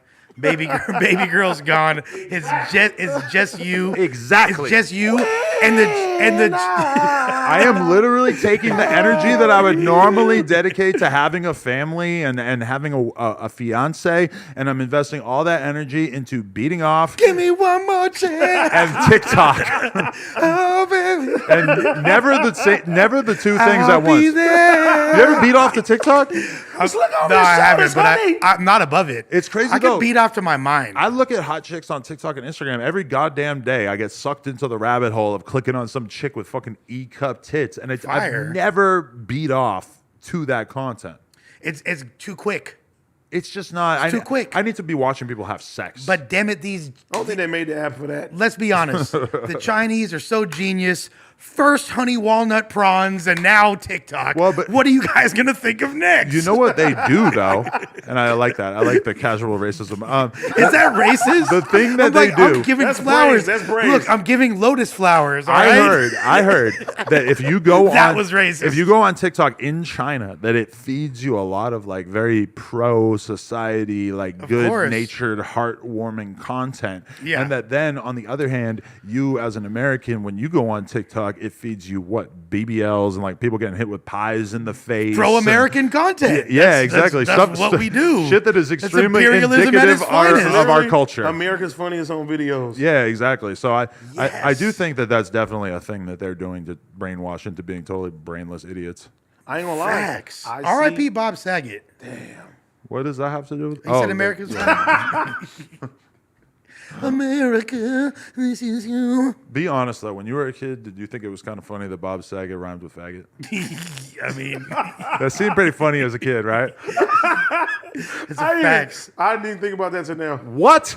I mean, that was different. Josh just screamed, "What?" He said, "What?" Yo, I'm gonna keep it a buck with y'all. I got to piss too. Oh, go ahead. Talk about something gay that I wouldn't relate to. Let's talk about Bob Talk Saget. about sports. In the Full House like Bob Saget. Damn, that was racist. He wants us to talk about sports now. What the fuck? Yeah. Fuck all that. This is crazy. So, Lush, how's your day going? So I want to touch back on. Oh, let's go.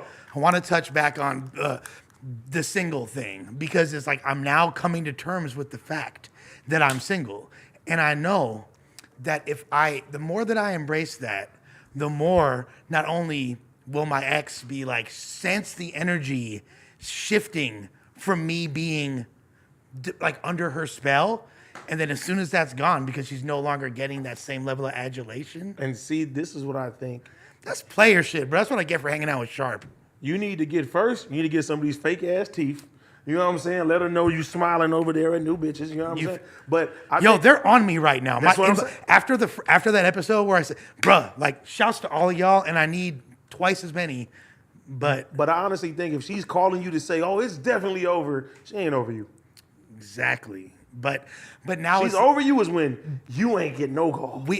At this point we have to at least explore life a little bit, and then perhaps down the line come together. Like I have a real crazy situation with this girl I'm talking to, and she almost came today, but it's really interesting. Yeah. I don't want to say too much, but I'll tell you, Is she black? she's not white. The first thing I hear is she black? I told you guys to talk about gay shit. I'll say this, she's Mexican, but yeah, which I've You talking about your new bitch? quite possibly. Woo! Ex-girl to next girl. Is she one that you found in the DMs as a result of the podcast? No. I'm sure that our 12% female audience would definitely be getting in touch with you after that episode. I said that just now. They have been. Really? They've been logging in with the boy and like. Because realistically, most of the hosts on this channel are taken. Yeah. So it's like they have very few opportunities. And I mean, you do have Blasey, who has had sex with a gigantic percentage of the female fans of this podcast. And they know that. And they know that I'm like this genuine guy that's like super vulnerable right now. Yeah. So it's like they're swarming. Everybody wants to be a no jumper wife. They're like these fucking vultures, bro. They're Lexi. sheesh. Shout out to you guys not talking while I was taking that gulp of water so that everybody could hear I'm trying Good to be like you. podcasting. every last drop. I'm trying to be like you. Got to get on my level. Piss mid podcast.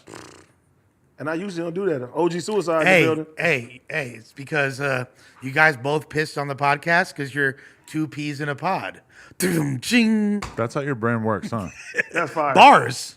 I was Bars. thinking that. There's a thin line between bars and dad Goddamn, that jokes. ring. Oh, yeah. I was thinking that today. There's this podcast I've been listening to, this like tech entrepreneur podcast. Basically, it's called the All In Pod, and it's basically like a bunch of software billionaires who like started a podcast together, and they're kind of like contrarian. Jeez, like, save some pussy for the rest of us, no, you guys. guys, it's super popular. You guys should fucking check it out for sure. right. But they were like, one of the questions that they threw out there as a hypothetical was like, if you had, I forget, it was like $10 million or $100 million, and like, what would you do right now in your life? And like, most of them, like, I would start a company. I would start this type of software business.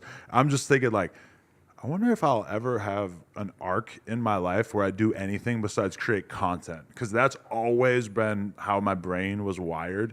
And it's like so foreign to me, the idea of like an invention, like a product that people are going to use outside of like a t-shirt. And obviously I understand that like making video content is a product in a sense, and you're monetizing that product. But I just wonder, like, Bro, I feel what's like, past content creation? but I feel like you and I could be, we've just recently in the past year become homies, but I feel like I've known you for a while just because of, watching you on the internet for so long and all that. Which, I did think you were kind of weird at first, but I've really grown to like you. Yeah, no, it's cool. I get it. I get that a lot.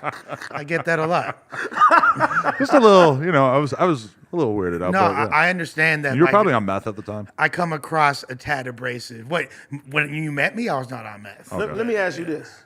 But go ahead. No, What did you see in Lush and Disaster that made you say you wanted to give them a pod on No Jumper? Well, Disaster was the first one, and then he brought Lush around. And Okay, then I I'll kind of tell- I'll ended tell up you- taking a shine So to it was like Lush. a fuck little bit Lush more. at first. No, I'll tell the whole story because he probably don't even remember the whole story. But We got to do 3 hours tonight. the thing, yeah, go. I'm down for 5. I'm down. But beyond that, I feel like your trajectory, if you came up on a stupid lump sum right now, and you had like you was 100 up, let's say, you dipping back into the BMX world, you buying like you starting. I don't know how the BMX world work like that, but you're starting your own league or you're making your own bike. You're doing something within that realm. If Off I had rip. $100 million, am I tweaking? if I had $100 million, I still don't think that I could make money off BMX.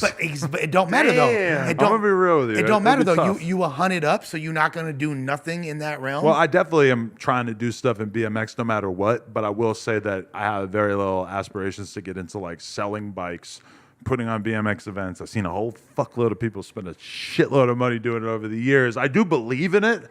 So that, like, to me, for sure, if I'm making this like preposterous amount of money that I feel like I can just invest into that, that is something I just want to hire people and do that though. Were you getting the game when it came out? Was it Matt Hoffman? What was it called? I never really played it. Matt Hoffman. Matt Hoffman. Oh, yeah. I was about to say Matt Hoffman. I don't Math wanna say Hoffa? Matt Hoffman. Math Hoffa's Hoffa's BMX game. There's a Photoshop waiting to happen. I fully expect Cryptic to have that up by the Shout out- morning. shout out to Cryptic. Chop, chop.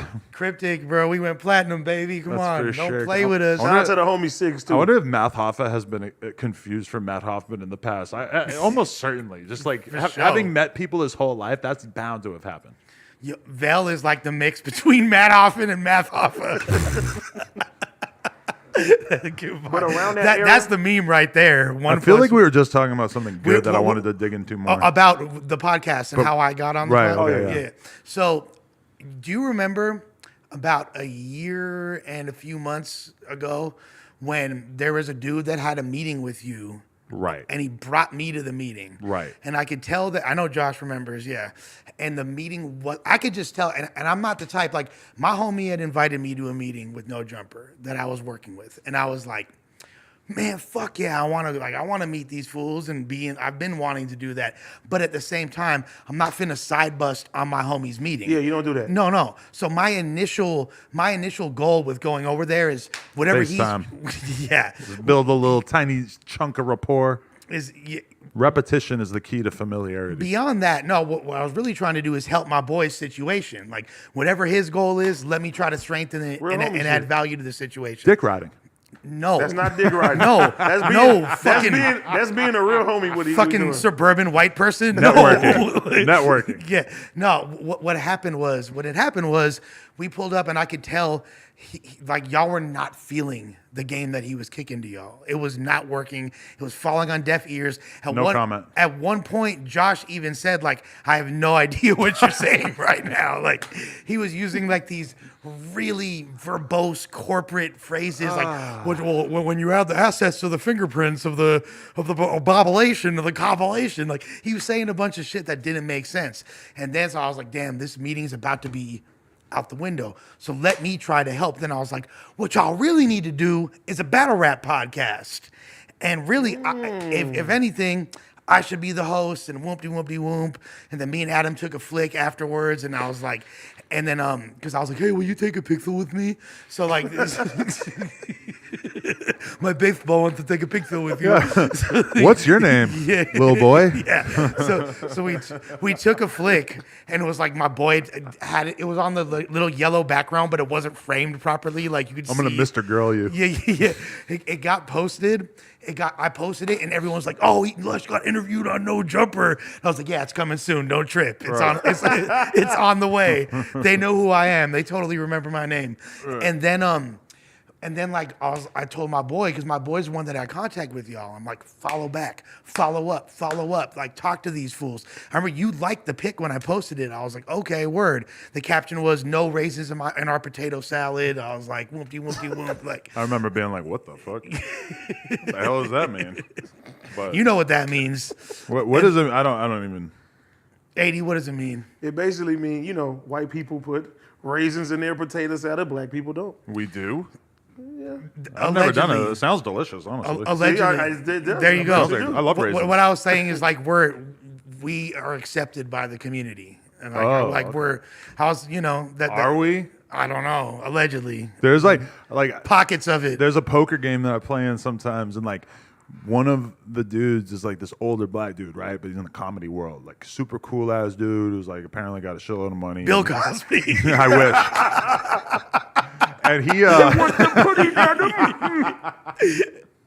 and You trade him Liver King remedies for fucking aphrodisiac pills. right, but he plays against me on the stream or whatever, and then he starts getting hit up by people that were like, "Oh, that's so cool! They're interviewing Adam. He interviews with these rappers. He's super cool." And like, so then the next time I play with him, he's kind of like extending the invite to the cookout, letting me know like you are very, very respected. You're held in high regard by a lot of people that I fuck with. Yada yada. He's like, "What do you think of this 50 cents?" Yo, and I'm like, I'm honored, but also like I really, really am bad at praise. And you guys probably noticed that because I'm also bad at other people being praised. you hate it. Yeah. And so, You're just a mean soul. I'm just a bad guy. Dark Adam. I really didn't know. Cool shoes. Dick right. Yeah. I just I like, can't believe you guys said his shoes are the greatest. I'm uncomfortable with the invitation. Stop to gazing the at the cookout. Frank stand. I just, I don't know how to react when I'm given that. And like people always want to do that. They always want to tell you like, you're the one cool white guy on earth. And I'm just like, I don't know what to say. Leave me out of this, man.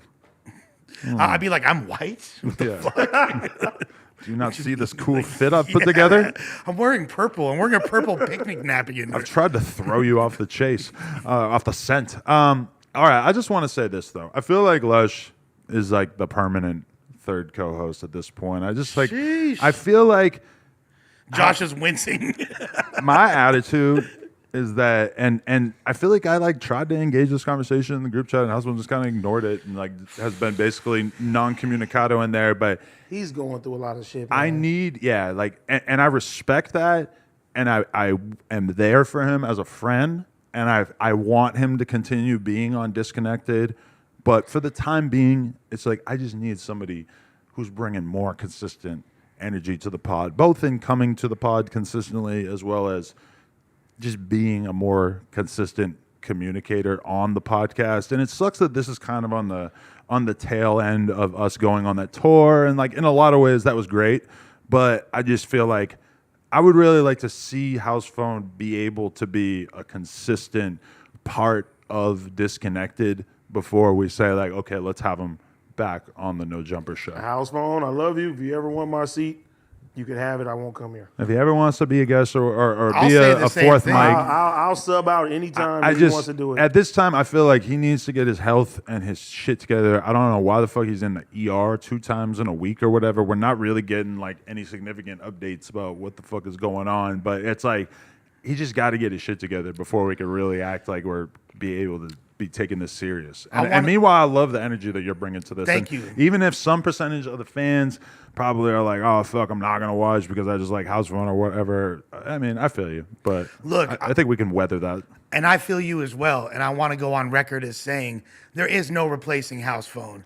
And House Phone has been an integral reason why even myself was drawn to No Jumper and continue to watch it. 100%. Some of my favorite No Jumper moments in history, like the Aaron Carter interview and things like that. Where he got a chain. Where he was a pivotal part of. And there's, he's incredible at what he does. His contributions to the world of fashion, his importance in like the LA underground scene, and all Don't that. talk about him like he's Virgil. I mean, House phone is great. Man. House Phone is Virgil. but I have I don't ever want to be looked at as the replacement of House Phone. Right. Even though Just like he didn't want to be replacement redacted girl. even though we're hella fucking like Fuck you. You didn't want me to be. Look, I'll just go on record. I'll go on record as saying this: if House Phone and I had met 3 years ago, it'd be all fucking bad. We would have been the worst influences on each other. Y'all would have had to keep us away from For each sure, other you guys would be a couple 8 balls deep every day. every day. And like we were into the same kind of music. We're both into we're into so much kind of shit. Like that was the first thing when we actually kicked it. I said to him, I was like, bro, like, thank God I met you by the time I was sober, because we would have perpetuated each other's malady to the Right. umpteenth degree. But like, I just want to in summation want to say there's no replacing House Phone, but I'm glad to be a part of this. I'm honored, and it's fire, even though I hate both you guys. Yeah, and like the disconnected cast is still like kind of up in the air. I think they're still like figuring out who they want to have on there and everything like that. But like my conversation with Blasey was basically like, I want you to feel like you can be the one sailing this shit, because House Phone is just obviously he's going through whatever he's going through. He's not consistent about showing up. I just want you to feel like you can kind of call the shots and be able to make decisions, because I just feel like I'm getting more consistent attention from you. You seem like you're taking it more serious. I just want to empower you in that sense, you know? I talk to House Phone, you know, like, this ain't no coworker to me. House Phone was like a brother to me. Like, when he go through shit, he hit me up, you know what I'm saying? We have deep conversations and stuff like that. I know exactly what he's going through, you know what I mean? And it's fucked up though, because it's like I want bro to be the best of his abilities, but it's like he has to get right. You know what I'm saying? Health wise, Health, dude. and I'm not talking about work wise. I'm talking about health wise, because you know even like yesterday, I'm like, bro, I'm blowing him up. I'm like, man, you good? And it's like he sent me a picture in the ER, and it's like, damn, like I don't even want to get a call that, you know what I'm saying? And I know having health problems and stuff like that shit is scary as fuck for men. Like, we don't like going to the fucking doctor. It could be the last thing on our fucking list. And if you've ended up in the ER that many times in the past couple months, it's like, bro, what kind of wake up call are you gonna fucking need to stop doing drugs and start eating fucking normal? Nah, but you know, like on some, and I'm not trying to put the homie business out there. Yeah. But he went through something similar that I did, is when you keep going to the ER and they're not telling you nothing. They're taking your blood.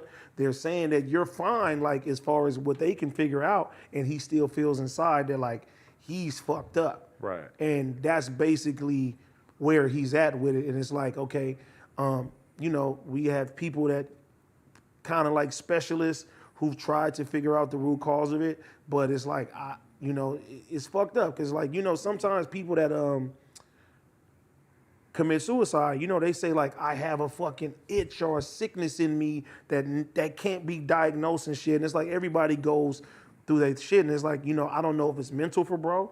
You know what I mean? I know he's had bad anxiety. I know he's had, I'm not gonna say depression, but it could be some of that too. And I think, you know, us as a company and the fans and the people that love and watch us and everything, like everybody reach out to him, say some encouraging words. Don't go try to, you know what I'm saying, fuck with his head that he already got going on right now. Well, exactly, because when you're in the public eye and you're having a clear, you know, downward spiral, and there's a deterioration of People love it. right, and We better pray he don't meet up with Candace Owens at some point. Oh man, If she shows him that documentary, it's over. It might be a wrap. It might be a wrap. Nah, but I mean, I got all the love in the world for House Phone, but I just feel like at this point, it's like you got to start taking like the other parts of your life a little bit more serious. Like I hate having to do some fucking tough love type bullshit on camera or whatever, but I just feel like, you know, it's like, and he's still on camera. He's still like, I'm sure welcome to pull up Disconnected and shit as much as he feels like coming, but in terms It's of this, the elephant in the room, though. I need something more consistent, yeah. And here we have a fucking purple shaded fuck. Come on, bro. Grimace in the flesh, a.k.a. Old Reliable. Lord Here we Varys rocking Grimace gear. Here we are. What's go. that? He has a one-eyed Pokemon purple people eater. Yep. Remember that? Yeah. That's you, too. Yep. That's, yep. You look like you got dressed listening to Greedo. You thought, no, you know, fire. You're like literally, you're like the fat on my head was a person. That was a good one. There needs to be a mashup of that song and Munch. You thought I was feeling you? Use a one-eyed purple people eater. I know that this is weird to say because it's actually pretty much the truth, but you look like Josh on meth. Okay. I just want to throw that out there. Okay. You hit me with one. What do I look like? Don't hold back just because I'm the one cutting the checks. Oh, I promise you. Well, not really, but they're being cut from our bank account. I am not holding back at all. Give me a roast. You look like an undercover neo-Nazi at a hip-hop show. Yeah. That's old. Oh, really? Like, It's been normalized? Okay. All right. I'm a racist. Fuck it. Nick Fuentes sold me. Clearly. Okay. And AD. Yeah, what's he look like? Mark Henry. Yeah, I see that. You too scared to diss AD? He can. Fuck no. Omar Gooden. You think you could survive on the roast me shit, or what is that shit? Oh yeah. I think Lush can do Oh real good. yeah. think Oh you yeah. survive? Oh yeah. 1,000. Because I don't get offended. I don't personalize anything, and it's all in good fun. That shit is not easy, bro. It's all in You know good what's fun. not easy is adapting a 2-year-old to a new time zone. My girl's sleep is fucked.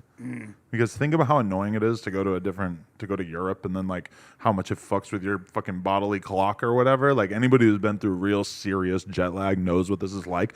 But as an adult, like I've really learned to control it because I can, if I'm on like 2 hours sleep when I land somewhere and it's 8 in the morning, I'll just drink a bunch of coffee, stay up all day, smoke a bunch of weed at night, crash the fuck out, and my body will still feel kind of weird and stuff, but it's like I could like basically force myself into getting onto the schedule of the country I'm in, even if it feels a little bit awkward and I'm tired at like 8 p.m. or whatever. But when you have a kid, I mean, making them go to sleep when they don't want to go to sleep is a fucking insane challenge. Well, basically, AD looks like Shy McBride. Who is that? Shy McBride. I don't know who that is either, and I still He laugh. just laugh. Saying it, he Please- looks like hey, anything. Hey, Josh, please Google this man and put him on Shy McBride. and put him on the screen for people to see. Come on, fool. You know. Come on, man. Remember in Ninja Turtles, there was that one dude who was like, he was like a Casey Jones. You look Yes, like him. That's No, you. that's You you. look like the- you like No. That's you. You like the brain. me. No, Lush Craig? look like the brain. Craig. Greg. All right. Yeah. All right. You kind of just look like a floating brain right. in general. You kind of look like the Chief Wiggum Wow. from The Simpsons. Yeah. You look like Wow. Mr. Burns. Nah. You look like Otto, the bus driver. That's the energy I give off. You're like a gay Fonzie. He was an educated Hey. stoner, so I'll take that. Yeah. You was. Remember, he was walking out of Stoner's He's Pot high as Palace. fuck. He's walking out of Stoner's Pot Palace. He said like that they should be sued for false advertising. Yeah. Otto had bars. Otto was high as fuck. I'm trying to be high like Otto. That's a bar I You hope to got, spit you in the got future. Flanders vibes too. I'm definitely trying to get that Diddly-do. vibe. That's how I feel when I have a mustache. You look like Flanders. I feel like I'm giving Flanders. It's giving Flanders. It's giving Flanders. All right, that's everything off the top of my head. Perhaps we shall dive into some of these topics that I have assembled here. I like you got it on a piece of paper now. Well, because my phone is updating. I got a new phone. So You got the new one? yes. There we go. So I'm doing the transfer You right look now. like you got molested by a bassist. What the fuck does that mean? Also, everybody It comment. sounds funny. I don't know what it is. Is that on point? I don't get it. I don't Comment. get it, but I like it. You don't get It's it? funny. No, that was the best thing that. Fucking Josh gets That was it. the He best liked thing it. that Toke said to Ice Poseidon. He said, "You look like a lead singer in a band." Yeah. Like, yeah. the most guitarist. alpha fucking thing Yeah. that you could be. A lead The guitarist. guitarist, The yeah. most alpha, like the dudes who get the most pussy like in you just- yeah. society. Dudes You who have look to like- fight off pussy. Ice Poseidon does not look that cool. And he's like complimenting him and not even realizing it. You look like you just slay top tier poon on the regular. Like, Dude, when I heard that, I was like, this cannot stand. he definitely fucks. Like this guy, he fucks. Let's talk about the fact that On notebook paper? Oh my I god. wrote things down. Your Palms are handwriting sweaty. is as bad Palms as are mine. ready. Gums spaghetti. You could read this. Chicken scratch. Vomit on a sweater already. Look, we could be on here for 4 hours. Look, I have this whole double-sided sheet that Vashti printed out for me as well.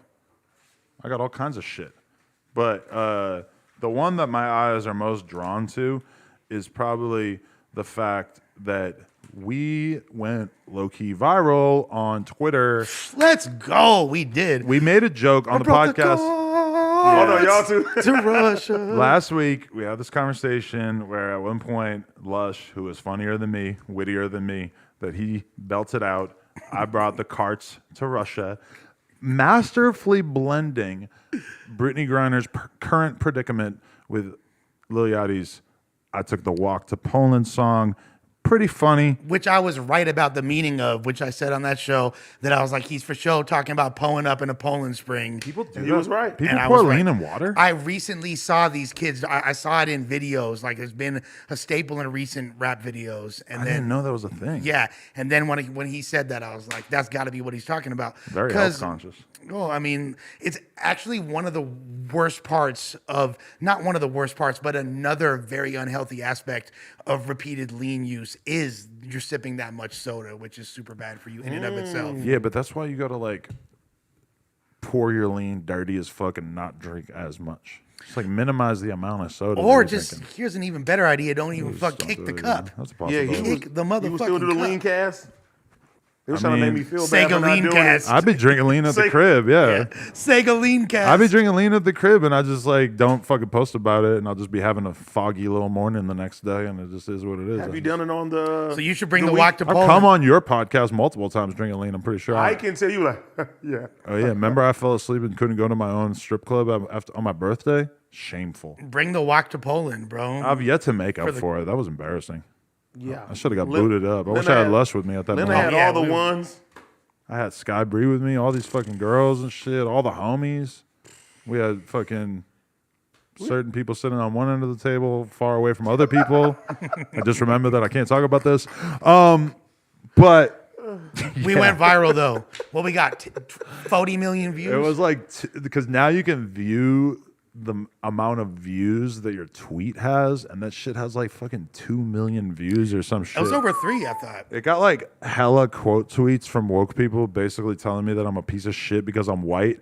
And to them, I would just like to say, nah, nah, nah, boo boo, you can't do anything to me. I get to make offensive jokes and you can't do anything. Ha, ha, ha. Bro, the People was movie, hitting me like, "This your man's." dog, the movie. I was there. The best part, it was me. Yeah, you're like, I'm so glad that you are in that clip because if you weren't in it, it would be such a pass for you to get off. Dog, you know the movie Shadas? Yeah. The Jamaican movie? Classic. Bro, the movie Shadas tweeted at us like middle-aged white men glorifying black Shut pain. the fuck up. Yeah. Are you I was like, serious? and I responded, Have I you was, seen I, Shadas? I was, No, I heard Cameron talk about it in hella That's just songs. a classic. We the movie Shatas. I never seen it, never thought about it, never dope ass movie. Never want to see I it. responded to it. I was like, yo, my bad, but I fuck with that movie heavy. You're fire. Like, I love getting shit It's on. Shatas and what's the other one? God damn it! the harder they come. No. It's with the fuck the guy Cool with Runnings. the camera.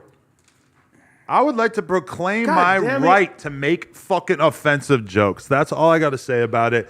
Do I actually think that Brittany Griner's predicament is funny? No. No. I think it's an atrocity. I think it's terrible. I feel the utmost compassion for her. I just want to say that the way I feel about her current treatment is essentially exactly the same as the people who are offended by that tweet. I just think in the context of a podcast, if you can make a funny joke, if you can parody a song that literally went viral that day on TikTok to mirror the situation of a celebrity that's currently going through that, I thought it was funny, and I'm able to think it's funny while also thinking that what she's going through is a human rights violation and an atrocity, and I hope that she gets out fucking tomorrow, and if she does, I'll celebrate it. I just want to make my actual opinion on that tweet perfectly clear. But if she was white, would those same people have gotten offended? I'm starting to see Nick Fuentes' argument. There's some validity over here. You understand what You got radicalized by you Kanye's un- Drink you Champs understand? interview? I just took the red pill. You understand what I'm trying Shut to tell up, you? Munch. Maybe white lives do Okay. matter. Speaking of much, I just had an epiphany. White lives do matter. Oh. not only that, maybe all of them matter. Like, no. What about Hindu lives? How high is Ice Spy on the list of rappers that you want to fuck? Ice Spice? Man, I feel like I the other day, She turns me the fuck I like on, her. me bro. tell I you. like her more with God with the hair like Pinky. I like that too. Yeah. I want to explain this. Parenting is full of weird contradictions. And the other day, I wanted to see what my kid thought. This was before they took off. I wanted to see what my kid thought of Ice Spice. I put Ice Spice videos on the TV. My kid's dancing Strawberry around. shortcake. My kid's enjoying it. She's looking at the her. screen. She's looking at Ice Spice like she's looking at Elmo. Like Yeah. she really fucks with her. She likes her. She's feeling the vibe. And I guess I didn't pay that close of attention before and didn't realize how up in her ass that camera gets and how prominently displayed her booty was. Yeah, you said this last week, man. Podcasting. No, did I? Yeah. Finally got you on one. Pow! I'm a fan. I'm a fan of the prominence of her ass. You gotta savor those. I'd be high. I'd be on this too much. The best thing. Anyway, she's so hot. Yeah, Right? She's so hot. And the ass, yeah, it's all ass. The best thing to do with She Ice got a Spice, cute face, though, but her ass is just retarded. imagine getting some head from Ice Spice. That'd be the please, best. no. Because, and I'll tell you why. Bro, why'd I see Yahira taking a black donkey dick the other day on fucking Reddit? I probably shouldn't be saying that because you should go pay for Yahira's content on her OnlyFans. But you can bro, watch it. they seem like they were on pills or some shit because they fucking were stumbling all over the place, banging and shit. I was like, what is going on, man? She seemed a little disoriented. No, but do you understand the symbolism of what it'd be like getting head from Ice Spice? Because she's all right. rapping about Change the getting subject. her pussy ate. Why are you protecting Yahira? Hey, All right, now let's move on to Yahira. Did you see that video? I did not. Damn, I was thinking about sending in the chat, but I didn't want to trigger house phone. Don't do that. Thought he might have an episode. Don't do that. It's a Yeah. black dude with a giant dick. I don't know what house phone's packing, but I'm guessing it's not like that. Jesus Christ. Were they listening to like Jamaican dancehall music in the background when he was sitting? Wait, listen to Ice Spice. I don't think they were listening to anything, and that made it feel even more cracked out. Like they Yeah. just weren't in the right frame of mind while they were making that. I don't know. Like the dude at one point, it's like he's almost like getting in position to nut, and the camera just like shows nothingness. Because I'm pretty sure he's putting the phone. He has like a pop socket on the phone. I'm pretty sure he's putting it in his mouth and fucking her and You talking about the little thing? Yes. The pop filter, so you don't yes. spit on it. No, the fucking little thing that comes off the end, so you can Is hold it a pop you filter? can Okay, hold yeah, your yeah. phone like this. Okay, yeah. You know what I'm saying? A selfie stick. Yeah, but I'm pretty sure the dude because No, not a selfie stick. You like at it's like first, little tiny. no, it's not a selfie stick. It's essentially It's a like- selfie it's stick. like a It's a thing, circle. You yeah, hold with your that hands, pops yeah. out of the back of the Yeah. phone. How do you not know what a pop socket is? You're Yeah, really yeah. showing your age, bud. A selfie stick. No, but because I'm watching it and I'm hearing Bring house phone back, He's fuck it. breathing so heavy, and I'm thinking like, why am I hearing his breathing so much? And then I realize, and then I'm like, why are both his hands on her ass? And then I'm like, oh, he must have the fucking thing in his mouth. Oh, okay. Or he has a Okay. GoPro on top of his head. But with an iPhone? POV. No, it was filmed with an iPhone. Yeah, if it was a GoPro, that would make way more sense. Well, So they it's- have cases for everything. So it's POV. He's filming it. That was my first time seeing Yahira get dick down. What did you think? It was pretty cool. I hope she'd be a little bit more alert if she came to Plug Talk. She's not coming to Blood Talk, man. I've already accepted that. I want to know who this Especially guy not was. after this guy gave her the 12 pack. I just want to know who this random black dude was that was banging her. He gave her the shotgun, all 12 of them things. Watched her homie Janet sucking a dick the other day too. Jesus I'm not gonna Christ. say where. Avocado Thotty? Yeah. Wow. It's pretty hyped. These girls sound fun. They're podcasters, They sound a lot of and fun. I don't mean to discredit them. Yeah. What were we talking about? Didn't I read a topic? Podcasters get fucked. Yeah, basically. What was the topic? Well, we were talking about Ice first was Spice. No, no, I brought up- no, Brittany Griner. I brought that I was one like, up. Yeah. All right, go ahead. I issued the statement on Brittany Griner. So we're already past that. I just wanted to make sure I knew which one we already I talked was like, you about. repeated something you talked about the week before, but God that's fine. damn it. No, you're right about the ice sweat. Fuck, man. And then it's even worse with Sledge Lords. yeah. Because I definitely said some shit on here that I already said on there, but I think that's acceptable, but I don't want to do too much of it. Anyway, I won't tell Danny. Kanye's mega canceled. Let's talk about that. His Drink Champs rant that has now been removed. I watched an hour and a half of it before it got removed. I'm sure I could watch the rest of it on Rumble or something if I want. You but watching on Kiki's page? part of it. Well played.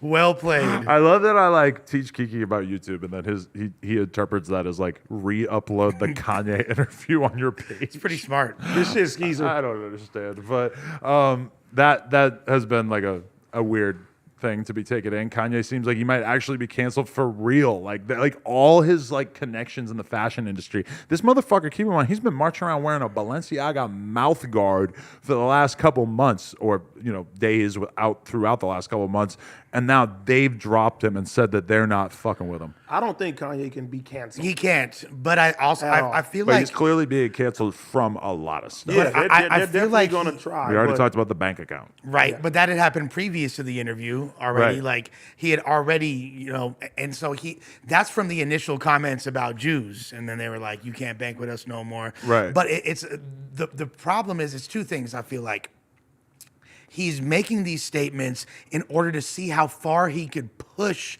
the not being canceled narrative. Like, what can I get away with? How far can I go? And it's also perpetuating this almost Tupac-esque me against the world ideology. He's taken on this contrarian perspective where he wants to be the one saying the things that everybody else isn't willing to say. And for real, like some of the anti-Semitic shit is like the stuff that you will just hear people say For sure. in conversation. Like we've all heard people say that kind of stuff, but nobody says it publicly because everybody's scared of the Jews because they're hella powerful. And we see it all the time, like with the Nick Cannon shit. If Nick Cannon had said a bunch of shit that was offensive about Chinese people or fucking, I don't know, like fucking white people, whatever, like that wouldn't have done anything. He said it about Jewish people and it got him fucking his whole shit canceled. And They that's took the Wild 'N fucked up Out part. everything. Yeah. And that's the fucked up part about it is it kind of validates everything that he he's was saying. saying. All this shit is a self-fulfilling prophecy for sure. Right. Because he's right. They're hella fucking organized and are able to exert a lot of pressure. And when you see like American Apparel not being willing to release the shirts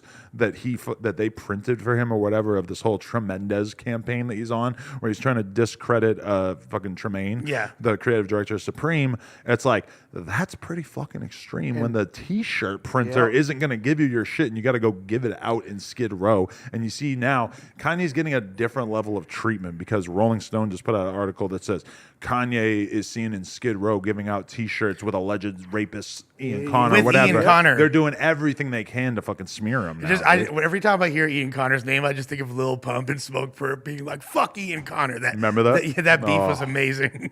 That's a walk down memory lane. He's a bitch ass lame called Ian Connor. I remember seeing that and being like, I don't know if this is a good idea. Do you think that okay, if he's successful with buying Candace Owens' husband's social media app, Parler, Parler. which is a hardcore right wing. But very unpopular. Like Very unpopular. Much less popular than Rumble or Truth Social even, which are both themselves. I mean, Truth Social is really struggling, but I feel like even that's way bigger than Parler. Well, but do you think Kanye could blow it up, make it cool and blow it up? Because right now, Can he make it more popular than it is? Absolutely. For sure. For sure. Is he going to make it an actual mainstay when fucking Trump wasn't able to really make Truth Social much of a thing? I kind of doubt it. Trump is But not moving the he was needle. the president. But No, here's the that- thing, he's though. the president, but Kanye, he makes shit cool. Yeah, he does make dude, shit but cool, but in its how cool essence- is the STEM player?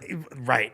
But How cool is Yeezy right now? They're not selling like they were the a year STEM or two player ago. was cool. The STEM in player it- was in and of its the essence. product was dope. Yeah. but it's a lot of people that's gonna pay $200 for something. No. Didn't in exactly today's time. take the world by storm. Let's be real. The thing is this: him having platforms like Parler, the whole like appeal of it is there's no regulation. You could say whatever you want. Censorship doesn't exist. But you still need they still have plenty of regulation But- from the but beginning here's the because the thing. App Store is not going to allow them to exist if they're If they don't have allowing no rules. hate speech, people planning political violence, that type of shit. Like they from the get-go they have to end up blocking a lot of fucking people. to a certain extent, but it's way more free speech. But Yes. even then, it's just going to become it's a shit show ultimately, and everyone's just running their mouth saying a bunch of bullshit.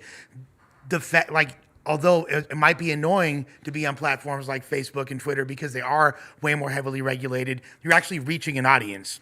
Kanye from day one, if he takes over Parler, he's going to have to deal with the reality that there's a lot of people that he probably agrees with who have really extreme racial ideas that he's going to have to keep off the platform because Apple's not going to allow it to be in the App Store if they allow like true free speech on there.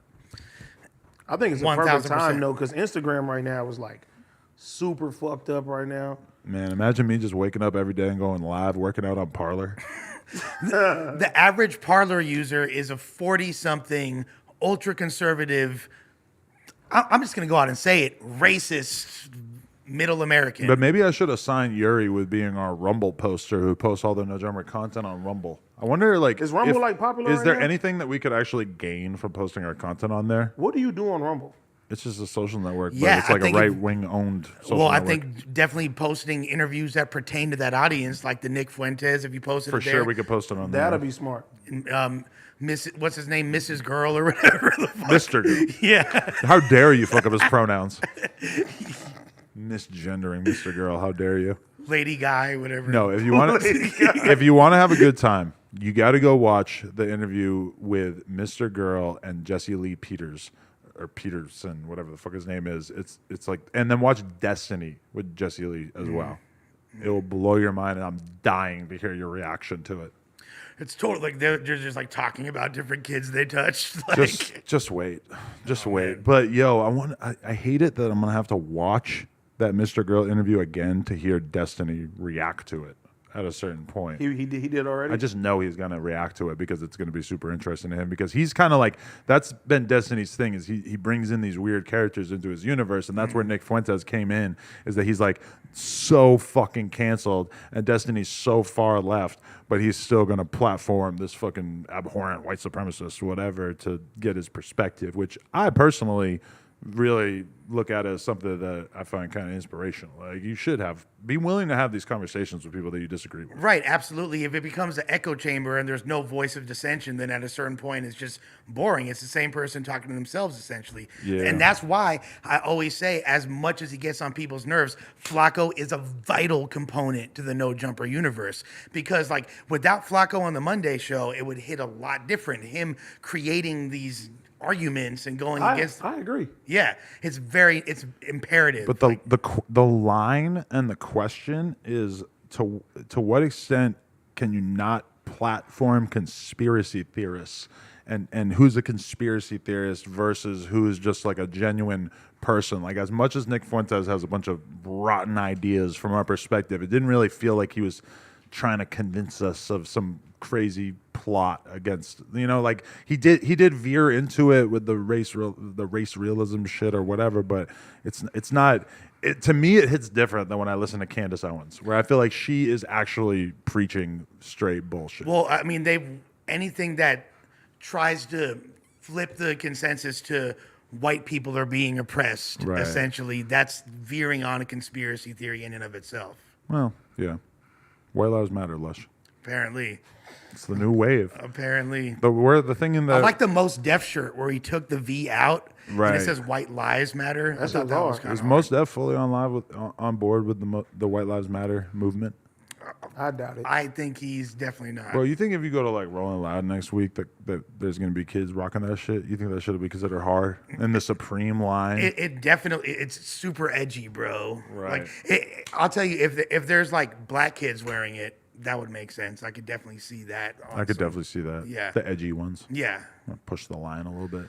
The same. A white kid wearing it's way different. Yeah, it holds. Yeah, Definitely why, has a different why accent. did Kanye not choose any white models when he was doing this? Couldn't get any of his. Besides the point. None of his white homies could show up to model that. I'm not surprised. Which of his white friends would actually model that? Bieber.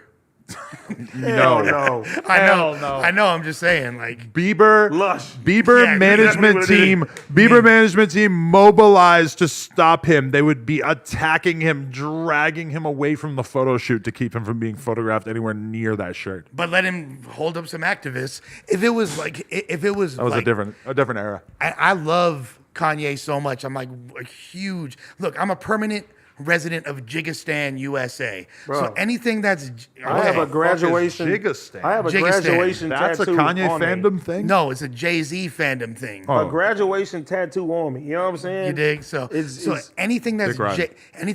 that's Dick Ryan. anything Jay-Z adjacent, which includes all Rockefeller artists and definitely includes Ye, I'm a proponent of. And everything through what the Kanye that stole my heart is obviously College Dropout through my Dark Twisted Fantasy era Ye, which is some of the best music All ever classic made. ever. You know what I mean?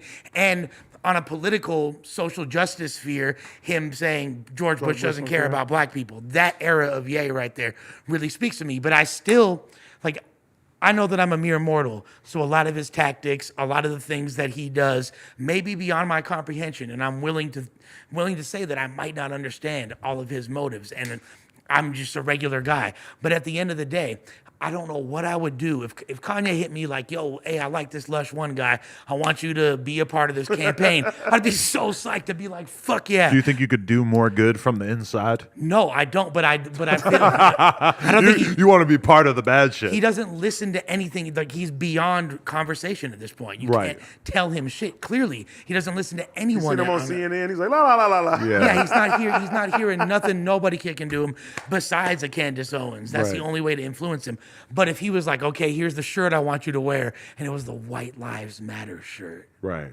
I'd be like, fuck, oh, what do I do in this instance? That would Like, haunt you forever. That Yeah. would be your whole thing. Yeah, that'd be- Every time you beef with anybody, that would be the first fucking thing that they bring up. It's I can't. just- I couldn't do it. Yeah. I couldn't do it. But then, like, to see the look of disappointment in Ye's face as I refused the White Lives Matter shirt. Like, yeah, he would call you a cuck. yeah, for sure. He'd be For like, sure. "You's a liberal cuck," and I'd be like, "I, Pete Davidson, cucked you out, my boy." What you finna say? Skeet cucked you out, my boy. Yeah, he called Pete a heroin addict on that Drink Champs thing. Yo, he sent that fool to the on a 72-hour hold, dog. He got 5150. I feel like the other thing that got a lot less attention is that Kanye kept saying that the Kardashians kidnapped his kids. yeah. And I feel like he's almost like kind of trying to mobilize his fans, it sounded like. So sort of like telling them, like, when this happens to me, don't just sit there. Like it honestly gave me like January 6th Donald Trump vibes of him sort of like telling the fans that they should almost do something about this. And to me, it felt like he was sort of like inviting some kind of stalking of the Kardashians I mean, and shit. if you think about it, what is it? It's your kid's birthday and you don't know where they at. I understand why he was angry. It's just the way he's talking about it felt kind of dangerous. It's definitely because And then when you come to the door, they're like, they don't even want to let you in. It's just he's fucking weaponizing crazy. his fan base in a potentially really destructive manner, and he's done that several times throughout, like the breakup with Kim and that whole situation. Yeah. But imagine being Meek Mill in that situation, and you're like, okay, I'm at this fucking Kardashian party, and I got He definitely caught a stray. yeah, but like Kanye's hitting me up for the address. What the fuck do I do at that moment? Because I could potentially, I'm fucking off a lot of business if I do give it. If I don't, like I'm, preventing a black man from seeing his black kids on their birthday. What would you do? Act like you didn't have service?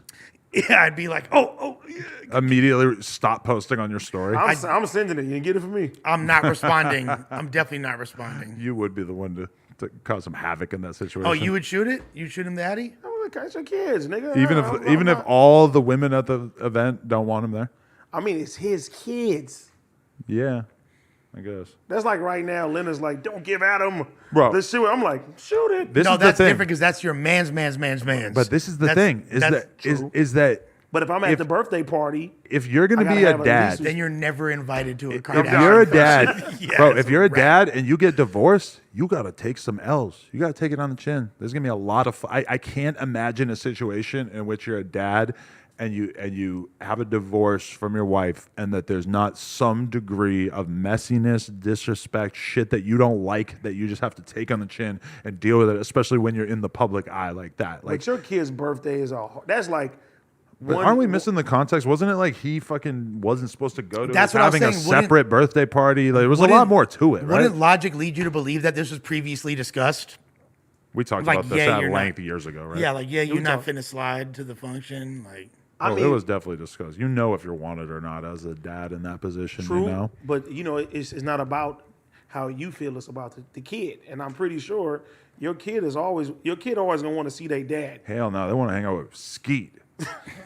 They want to kick it with Skeet. Skeet got all kinds of cool tattoos of their initials and shit. I would have shot it to him. Kanye's like, I'm trying to be at the demonic, satanic, Illuminati ritual that y'all are doing too. Come on. That's how fucked up. I'm trying to be at the virgin sacrifice. That's how fucked up Ye is that he actually got me rooting for Skeet in that situation. And now I'm kind of ashamed because it didn't work out with Kim. And I did think that he looked like a huge fucking weirdo when he got those tattoos. Those tats.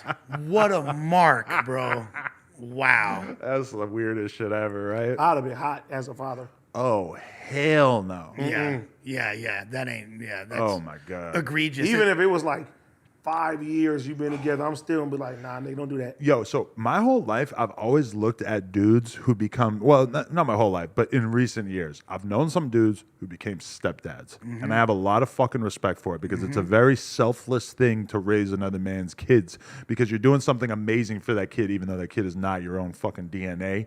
And that's kind of counterintuitive for a lot of people, but I have a huge amount of respect for dudes who do that. The other day, I was listening to some podcasts. Yeah, they get to get some mom pussy and eat dinosaur nuggies. It's Right, amazing. But they were having this conversation about how demeaning and humiliating it is because you, as the fucking as the stepdad, you're always get taking shitted on. care of the kid day by day. You're the one changing the diapers. You're the one getting them ready for school. You're the one waking them up. Someone dealing with else's all their fuck bullshit, trophy. and then the fucking dad shows up every fucking fourth Saturday, He's a hero. takes an Instagram picture with him, giving him a new bike, and he gets all the credit in the world, all the clout, when you're the one in the trenches. And then meanwhile, you posting the kid as if it's your kid is fucking weird because you don't look like him and he's not your blood. So even though you put all this time and effort and doing the most selfless shit, like I never thought about how fucking crazy that dynamic is. It is fucked up because I used to tell my stepdad, "You're not my dad. Never be my Whatever. daddy." It's kind of like since this is a Kardashian adjacent conversation, I'm just gonna quote the wise man, young Ray J. Norwood. I hit it first. That's why you gotta get to the bag, baby. You gotta knock it down first, shoot up the club, make sure that it's your seeds. But feel me? could you handle being a stepdad? You think you Absolutely. could handle it? Absolutely. You're ready to debase yourself enough at this point in your life? I date Latina women in their 20s. They have kids. Like, It's an inevitability. Yeah, it's an There's a lot of inevi- prime single Latinos with one or two kids, what? right? There You go, get them yeah. pregnant by making out with them. What the fuck? You breathe on a Mexican girl, she get pregnant. Like, God damn. Could you do it? I mean, I kind of feel like I'm at a point in my life where I just wouldn't do it. Like I'm too selfish. I feel like Damn, really? I got enough options. I just wouldn't do it. But I mean, obviously, if it was like my fucking dream girl, the greatest chick that I have the biggest crush on, and she had kids, I'll probably just deal with it. But as a hypothetical, it feels like I would very much rather be with a chick who hasn't had kids with somebody before, right? I could do it now. I would prefer it, but it's not a deal breaker for me at all. All right, but Nah. you could wife up. It's not. Could you wife up a bitch if she had an 8-year-old with Almighty Suspect? Oh my God. Shout out my boy Suspect. It's just Yo. a hypothetical. No, because that's my homeboy. You know what I'm saying? But if it was A little like, too If it was close to Frosty the Snowman, hell yeah. Oh, the other side. if it was somebody that I didn't know like that, and they had an 8-year, yeah, like I don't see what's wrong. Yeah, with that. if it's someone you know But that if it's somebody definitely. if it's somebody that I respect, I don't even have to literally like know them or had a best relationship with them. But I'm like, all right, She got a baby I fuck with Trick them. Daddy. I mean, I don't know Trick Daddy, so yeah, I got TWD. to. But you know that he's like a fucking and prolific slide. Bro, fucker, right? Dog, I would fuck the mom while slapping Trick Love the kid. Yeah, well, but what if? Because everybody's going to assume Baby, that 'cause I'm her a baby thug. that she had with Trick Daddy was done under circumstances that were less than like moral or whatever. Yeah, that she's she was probably getting- in some sex dungeon getting bent over by Trick Daddy, mean, right? if She's I- probably getting a train ran on her, and it might have not even been Trick Daddy's kid. If I accepted her, then that's what it is. Yeah, we got to accept the past. You do got to accept the past. That's some manly shit. Yeah. Now, I damn near had a similar situation. So one of my closest homies passed away, and he had a son. Now this is a good topic. and I Let's was- get into this. And I was low key the godfather of the child, and Right. and I mean I'm married at the time though to somebody else, but I started helping raise this kid like he's my own. Yeah. To this day, like I have a. How long were fatherly- you with the girl? We wound up talking for a minute. Like we still have like an interesting dynamic between us. So you're like dating her this for, day. for years? It's not really like You poly? we. I think you're hearing it wrong. Yeah, You wasn't Am I? fucking the mom, right? Oh, I Not thought at you, first. You were Okay. fucking. Oh, you did? Yeah, he's fucking his homie's fucking. Not his, at first. His homie died, and then he started fucking her. No. That's why I'm like, hold That's some on. gangster ass shit. I want to talk about that. No, years later.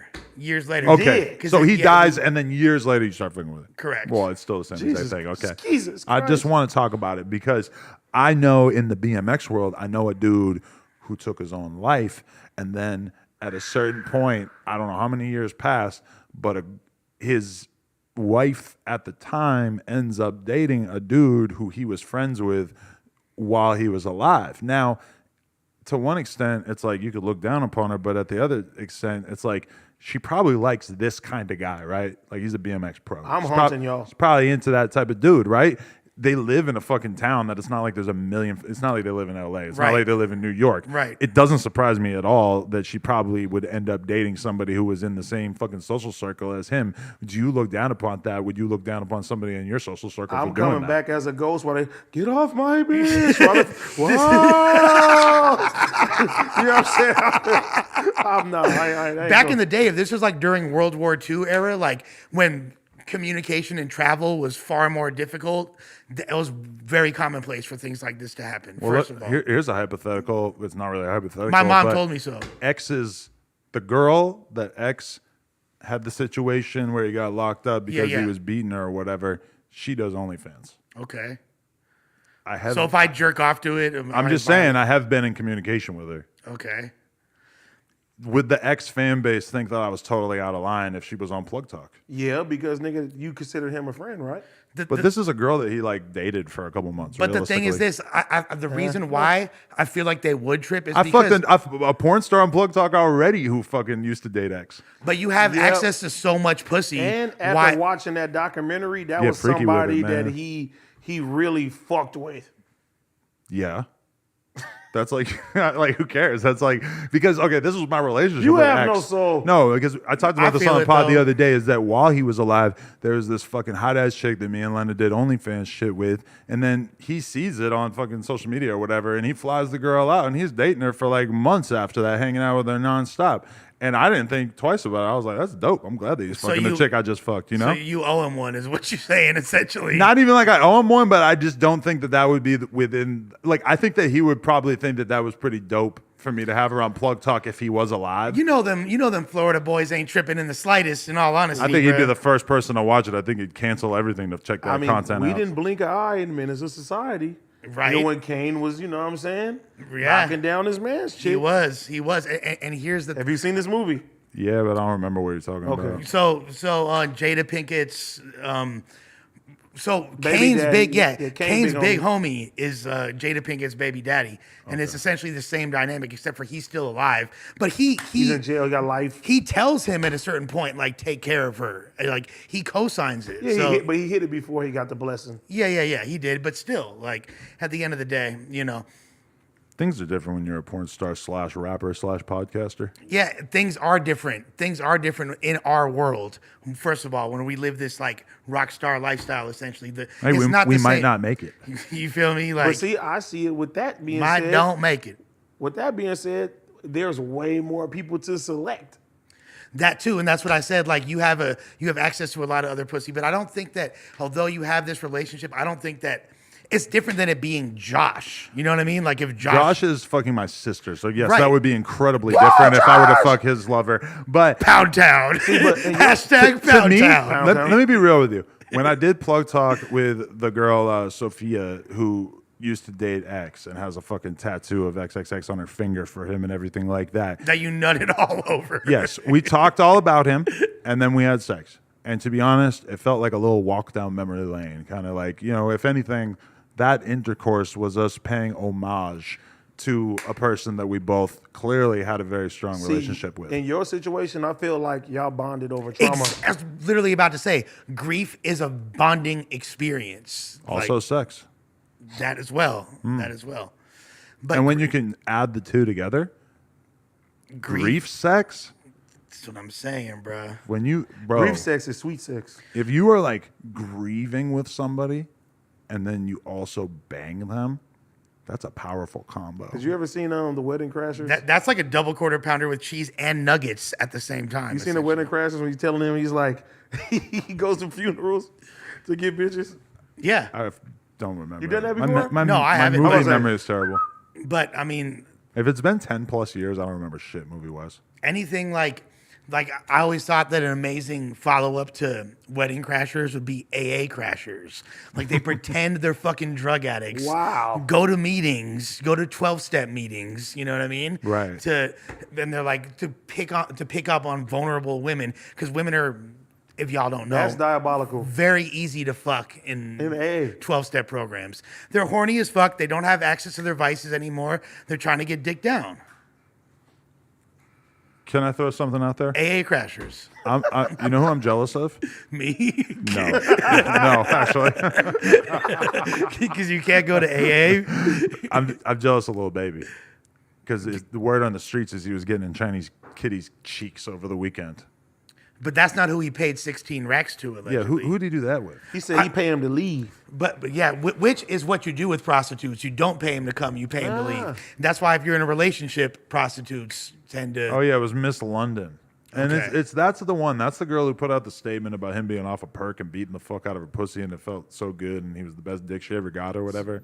He's denying that. I'd pay It's not a 16, bad, pay 16 racks for that. That's a But great publicist. Lil Baby denying that is like fucking Lil Durk doing an interview and denying that he has beef with his ops. You know, like rappers just have to say certain things, and I hate when people act like we're supposed to take them serious. Like I'm pretty sure he banged that process. Yeah, but why would you, like, of course, I understand why he would It's do a lot that, of, though. but you got to understand too. It's a lot of clout chasing right now.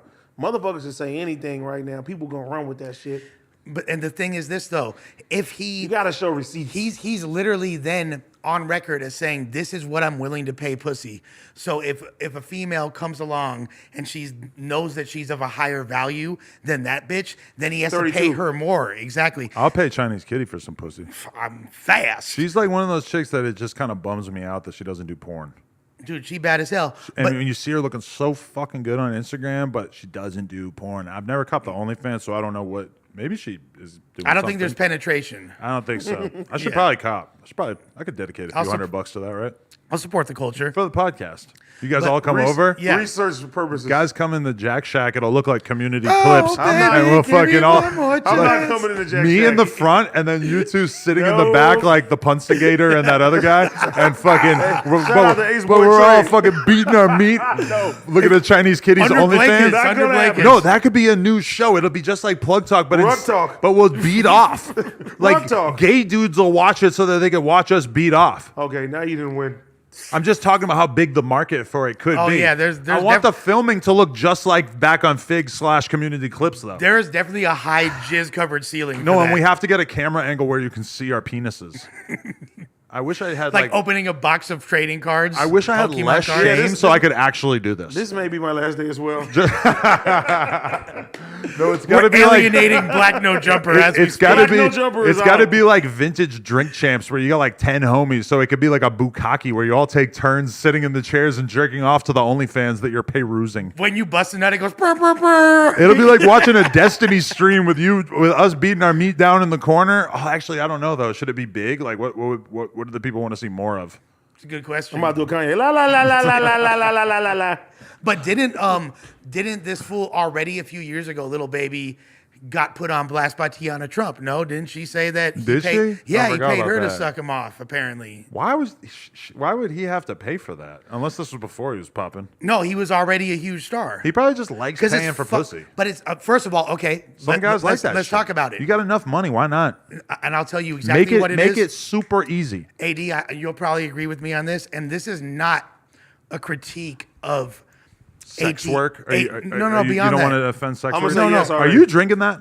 No, that's all you, baby. I was looking at that shit earlier I'm talking too. about I didn't want to be disrespectful to Lush. We No, need no. more if we're gonna go 3 hours. you smooth. Pause. Look, We got more Wawa. what I'm speaking on is it's a regional thing, and in the South, in particular, Atlanta and Miami, where strip clubs are such a prominent part of their culture, Right. tricking is far more accepted than it is in places where there's more of a pimp mentality. True. Such as, LA, True. the Bay Area, But- Chicago, Detroit. But Although Detroit loves their strip clubs as well. I can go to the strip club and throw $5,000 right now. I'm not gonna give a bitch $5,000 to let me fuck.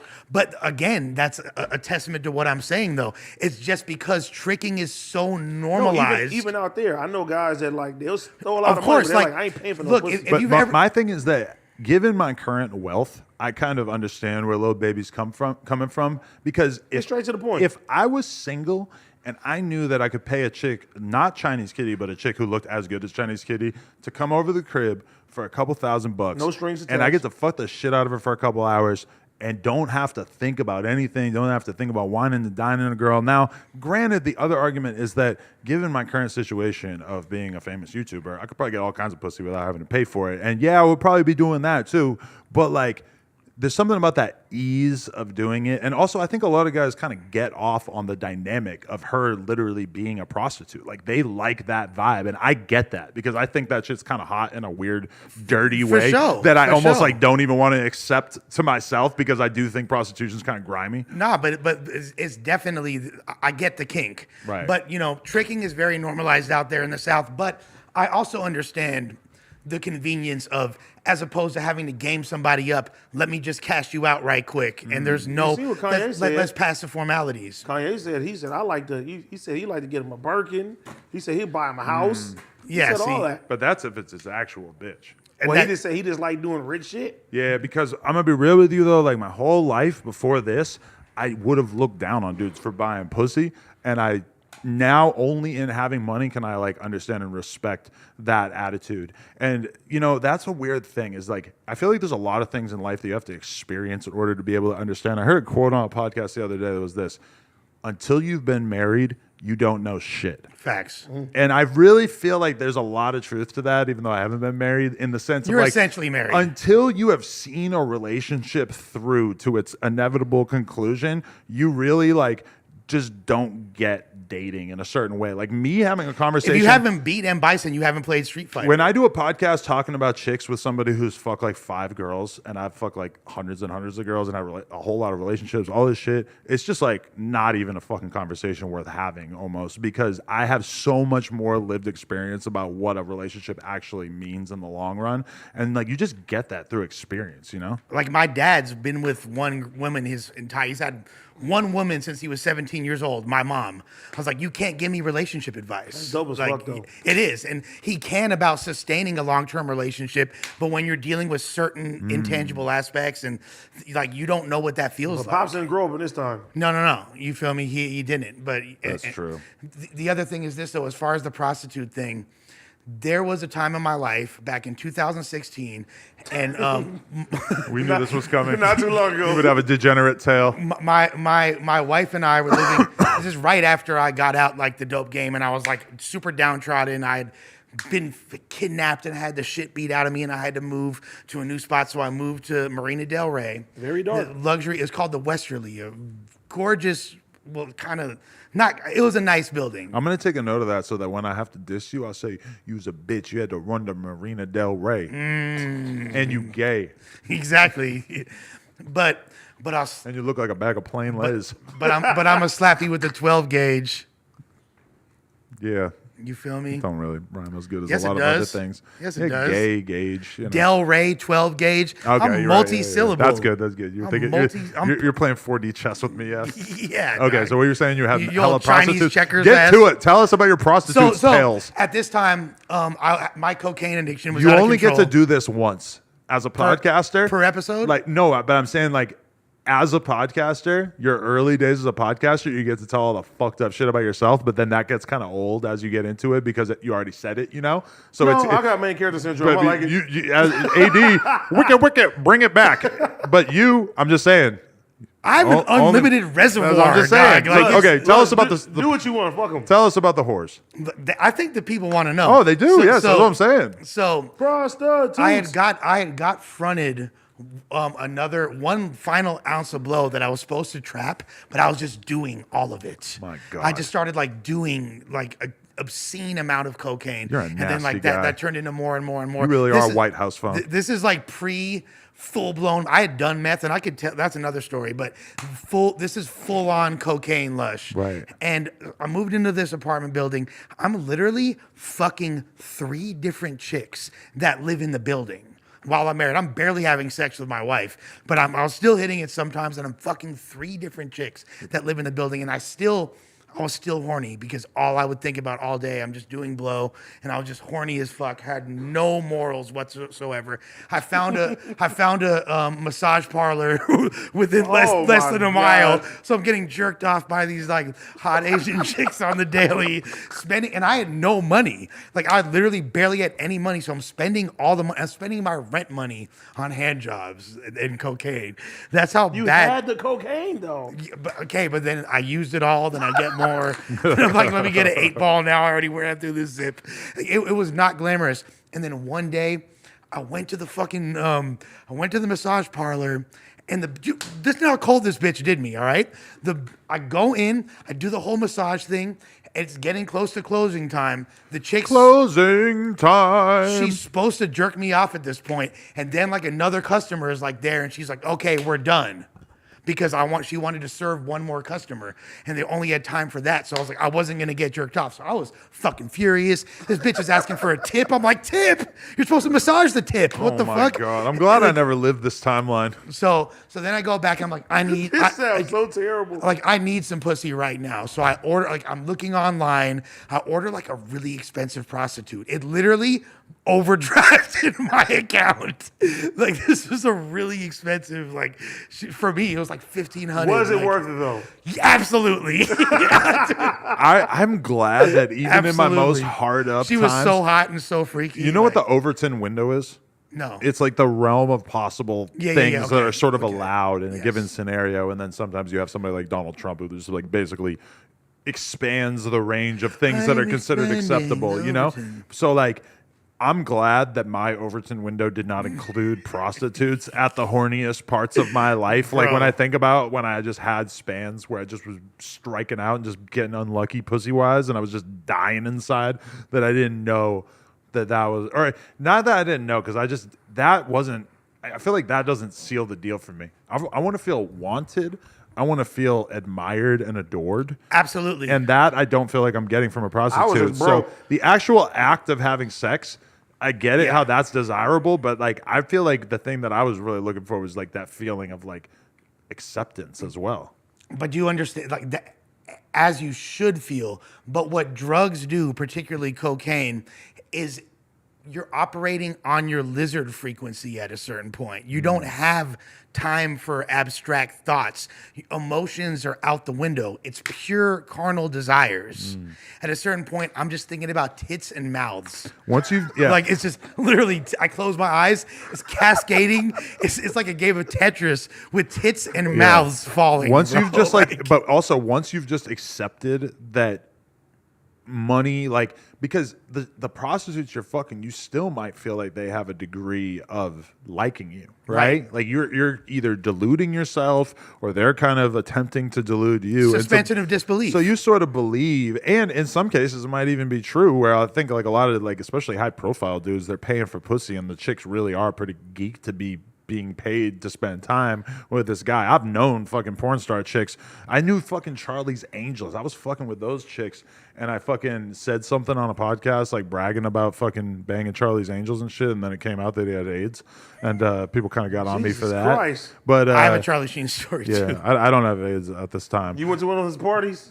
You did 8 gram rocks with him? I was selling yay to Charlie Sheen at one point. Whoa. I'm sure a lot of people And were. Yeah. I was selling yay to him, and we were partying, like, and I was doing lines with him, and I didn't share a bill with him. Like I had my own bill, but I almost Yeah, please tell him. I almost shared a bill with him. I'm pretty sure you can't get AIDS from fucking snorting coke with don't someone. know. That's like the toilet This seat was before myth. I found out, like within a few days of that. Like, Right. yo, by the way, I got AIDS. Right, but And I was, those chicks, I knew that they were like getting money and shit, and then they're like his girlfriends, but they're also like lost in this fog of doing hella coke with him. isn't he with Denise Richards? I don't know what he's doing now. But yeah. I was also fucking with a chick who I think was kind of like on the outs with the Charlie's Angels. She was kind of getting excluded from being paid to go and fuck with. And I also feel like Charlie's fallen angel. right, yeah, exactly. When you get to the point of like extreme coke abuse, I feel like sex becomes way less important because you just can't get a hard dick and you end up weird as fuck. And that in itself, my friend, is the crux of a cocaine addict because it is still just as important, but your body has literally failed you at this point. I have memories of like this one chick that I was like actually homies with, but we like had started fucking right back in Long Beach. And one day we left the bar and we go over this one BMX dude's house, do hella coke, go back to the house, and we're trying to fuck. And Math it's like, Hoffa? no, Math Hoffa. and it's like, but bro, it's like the fact that we were actually cool made the fact that my dick was not working like really embarrassing, and her having to do the emotional labor of like sucking my dick to get it hard when I'm coked the fuck out, and it's like 3 o'clock in the morning. It just totally changed the dynamic because I'm like hyper aware of like how annoyed she probably is to have to be like sucking my dick with a dry mouth. Yeah, the gummy worm. I'm going out into the kitchen, refilling the jug of water with a tap. Here, drink this.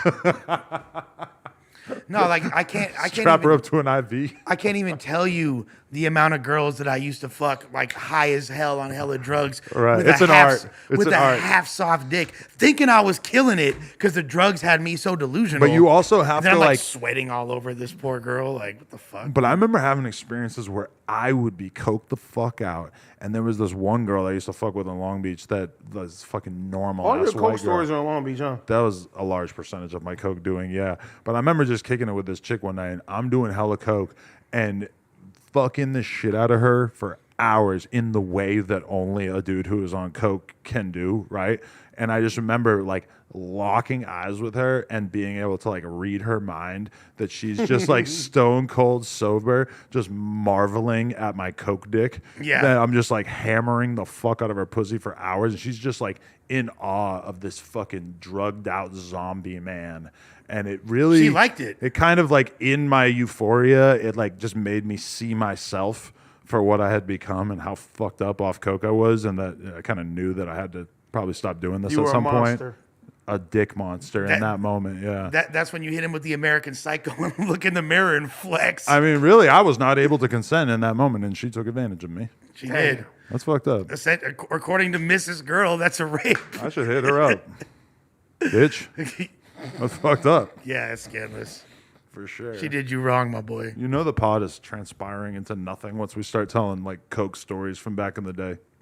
No, I think that's when it reaches its apex. Probably a personally. lot of people think that's when we're at our best. I want to see the Lush interview way more now because this is crazy. Yeah, I mean, whenever you're ready, my boy. I had like a weekend of meth. You know that? Yeah, I've heard your meth story. Yeah. I had a weekend of just pure fucking. You want to know one weird aspect of that I don't think I ever told? Is that this girl I was fucking with was a porn star, right? And somehow, once we do meth together, the whole time before this, I had resisted watching her porn. I had never hopped on Pornhub and searched her name. All of a sudden, we're doing meth, and I turned into a fucking weirdo. We're watching her porn on my iPhone while we're banging until like 10 o'clock in the morning. That's meta as off the fuck. meth. Yo, and watching her get like humiliated and fucked and like off the meth, because meth like notoriously is this like super good sex drug, right? It is.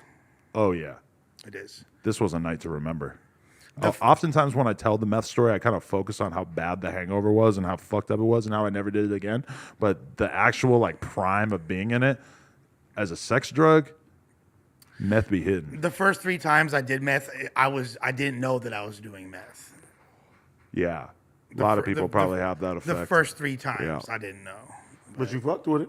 Yeah, but like, so the first time I did meth, I was in the Bay Area. I'm probably like 19 or 20 years old. My girlfriend at the time was like 5 years older than me, and she's very attractive, Puerto Rican chick, hairdresser chick, whatever, you feel me?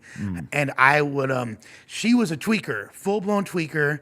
I wasn't aware. It was very easy for her to manipulate and run game on me because she was a lot older than me and obviously women are craftier by nature than men are. And at her being older than me and me kind of being wet behind the ears in a lot of aspects, she was able to manipulate me quite a bit. So she was a tweaker. I didn't even know it. And I was a stoner. That's how this porn star that I'm describing. She was a fucking meth head, and I didn't realize it. Yeah. And I, more experienced in life. It's nice to be naive enough that you don't realize that the person you're hanging out with is on hardcore drugs. Yeah, and this was my girlfriend, and I'd be a stoner, so I'd just smoke weed and have a couple drinks and then pass out at a regular time, like 11 p.m. And meanwhile, those bitches, moving Wired up. Yeah, wired up, geeked all night long, and would get annoyed that I'd be falling asleep. Right. So one night, she wakes me up in the middle of the night, and she's like, "Baby, like you look dehydrated. Here, drink this." She hands me a soda. It's a Coca-Cola. I drink it. She starts going down on me. You feel me? Like, we have crazy sex for like 3 hours. It's like incredible sex. I don't know that I'm on one, though. And then it's over. We had a great night. Cool. I don't think about it. Months later, when her addiction is culminated in her being so skinny that, and she's telling me, like, I think I might have HIV. This is in the early 2000s. Whoa. When AIDS was really scary. There's just like a prominent fear. I'm not saying AIDS isn't scary now, but it was just way more. There was no fucking cure. There was no type of regime you could be on to live a healthy life or a happy life while you have HIV, like there is now. I'm not saying I would want to succumb to that fate, but back then it was just a terrifying I was prospect. just talking about this with You Mike remember what I'm Rashid. talking about. Me and Mike Rashid were just talking about this. How, like, when I was like 19, 20, like, I fucked one girl with no condom and I'm terrified, Right. thinking I might have AIDS. Like, Right. It just seemed like so much more of a threat at that time. So she lied to me, saying that she thought that she had HIV because there was no explanation for why she's losing all this weight.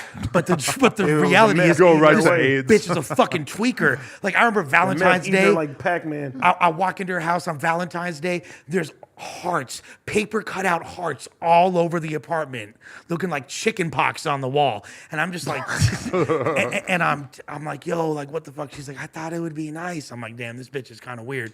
Then, so she finally comes out with it. Yes, I've been on meth. And by the way, you remember that one night when I woke you up and blah, blah, blah, blah, blah? You were too. Wow. And I was like, and I had been Surprise. adamantly, I always hated meth and I hated tweakers and was like outspoken against tweakers. And like, if one of the homies was on meth, we'd pack him out and, all. Keep talking about meth for a second. I got to piss again. I can't believe I'm doing this.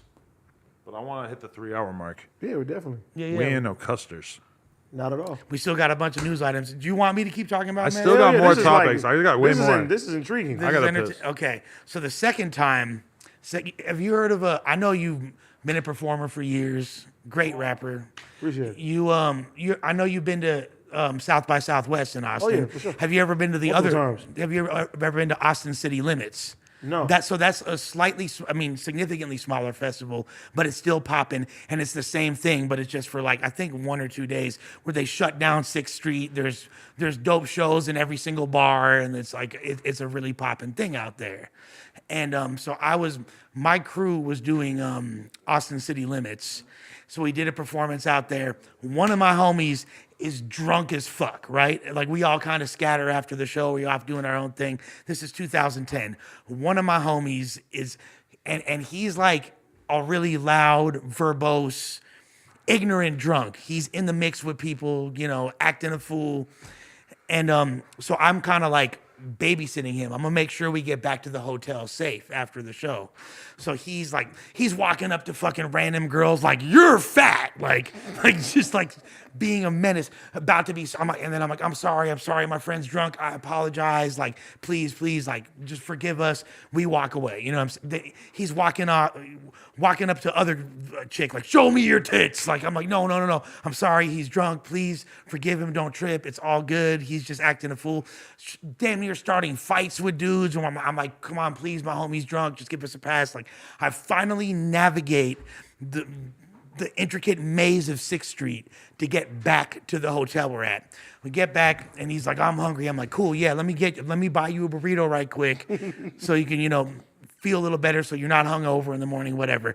So I'm going, we walked to the taco truck. As I'm paying for this fucking green chili burrito or whatever, I notice out of the corner of my eye, as we're ordering first, these 2 chicks, and they for sure look like prostitutes, and they look all very, very young. They look very young, disconcertingly young, to the point where Mr. Girl might be attracted to them. That's how young they looked. Maybe they could have been in cuties. Yeah, they could have been in cute. knows? Not quite could have been in cuties, but they were definitely Kylie Jenner when she was 17. Like, I'm using a lot of internal references right now, but You're going meta on them. yeah, I'm very meta. Meta like watching the bitch fuck while you fuck her. Like Welcome you to did. No Jumper. Yeah, Meta like fucking Hira from the back with an iPhone in my mouth. Droolest podcast in the world. Sorry, house phone. And so I'm hoping that the homie doesn't see these girls because I know he's gonna try to talk to him or whatever and stir up some trouble. As I'm paying, Stir up some trouble. yeah. As I'm paying for the burritos, I look over. He's V-lining for them. He's like, is it V-line or B-line? He's going straight towards these. Show me your tits. Yeah. And then by the time I finish, like getting my change, and I walk over to them, he's already like, "Hey, we're gonna go back to their room and hang out with these girls."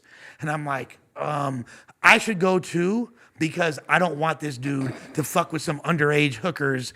And like, no, that's not happening on my watch, bro. You're not doing that. Not on tour with me. Like, You should make another Mr. Girl reference now. Keep it even more meta. I'm not I'm not gonna go Mr. Girl on him. I'm not gonna go Mr. Girl with these little girls. Mr. So, Girl, I wonder how he feels with they're being a staying. punchline here. They're staying in the same hotel as us. We get to the hotel room, and these chicks, like one of them's like, "Oh, my boyfriend's from Florencia 13." Like, and I'm just like, "Yo, this is getting worse every single second." Like, Austin? In Austin, yeah, bro. Like, They're everywhere though. yeah, you know how it'd be like he's. And I was like, yeah, that's an LA gang. She's like, oh, whoop de whoop de whoop. And then I'm like, okay, this is like a very slimy situation right now.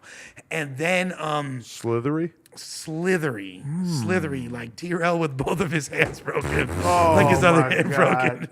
broken. I'm gonna turn into a snake. Yeah. So then I noticed some cocaine on the table. And I'm like, well, the dynamic certainly is shifting in here, isn't it? Like, this is turning into my kind of party. So I asked them, I'm like, yo, like, that's blowing? They're like, yeah. I was like, well, why don't you, like, do a little bit real quick so I know you're not an undercover cop, so this isn't entrapment. Then they're like, wait, you hear that outside? They're, like, running to the door. And I was like, okay, we're about to get set up by some fools from Florencia right now. But then she does the line. I'm like, okay, I'm feeling a little more comfortable. So I do a line. It burns a little bit more. Burns a little bit. A little bit more than I'm used to. I'm like, this is a bit cocaine-ish, but a bit something extra. When you laugh, you look like Ray Liotta in Goodfellas. And then it's not even a diss. Like, RIP? yeah, R.I.P. Ray Liotta. Fuck, man. Too soon. Yeah, too soon. How dare you? But you look like the Goodfellas meme when he's laughing. I like it. And then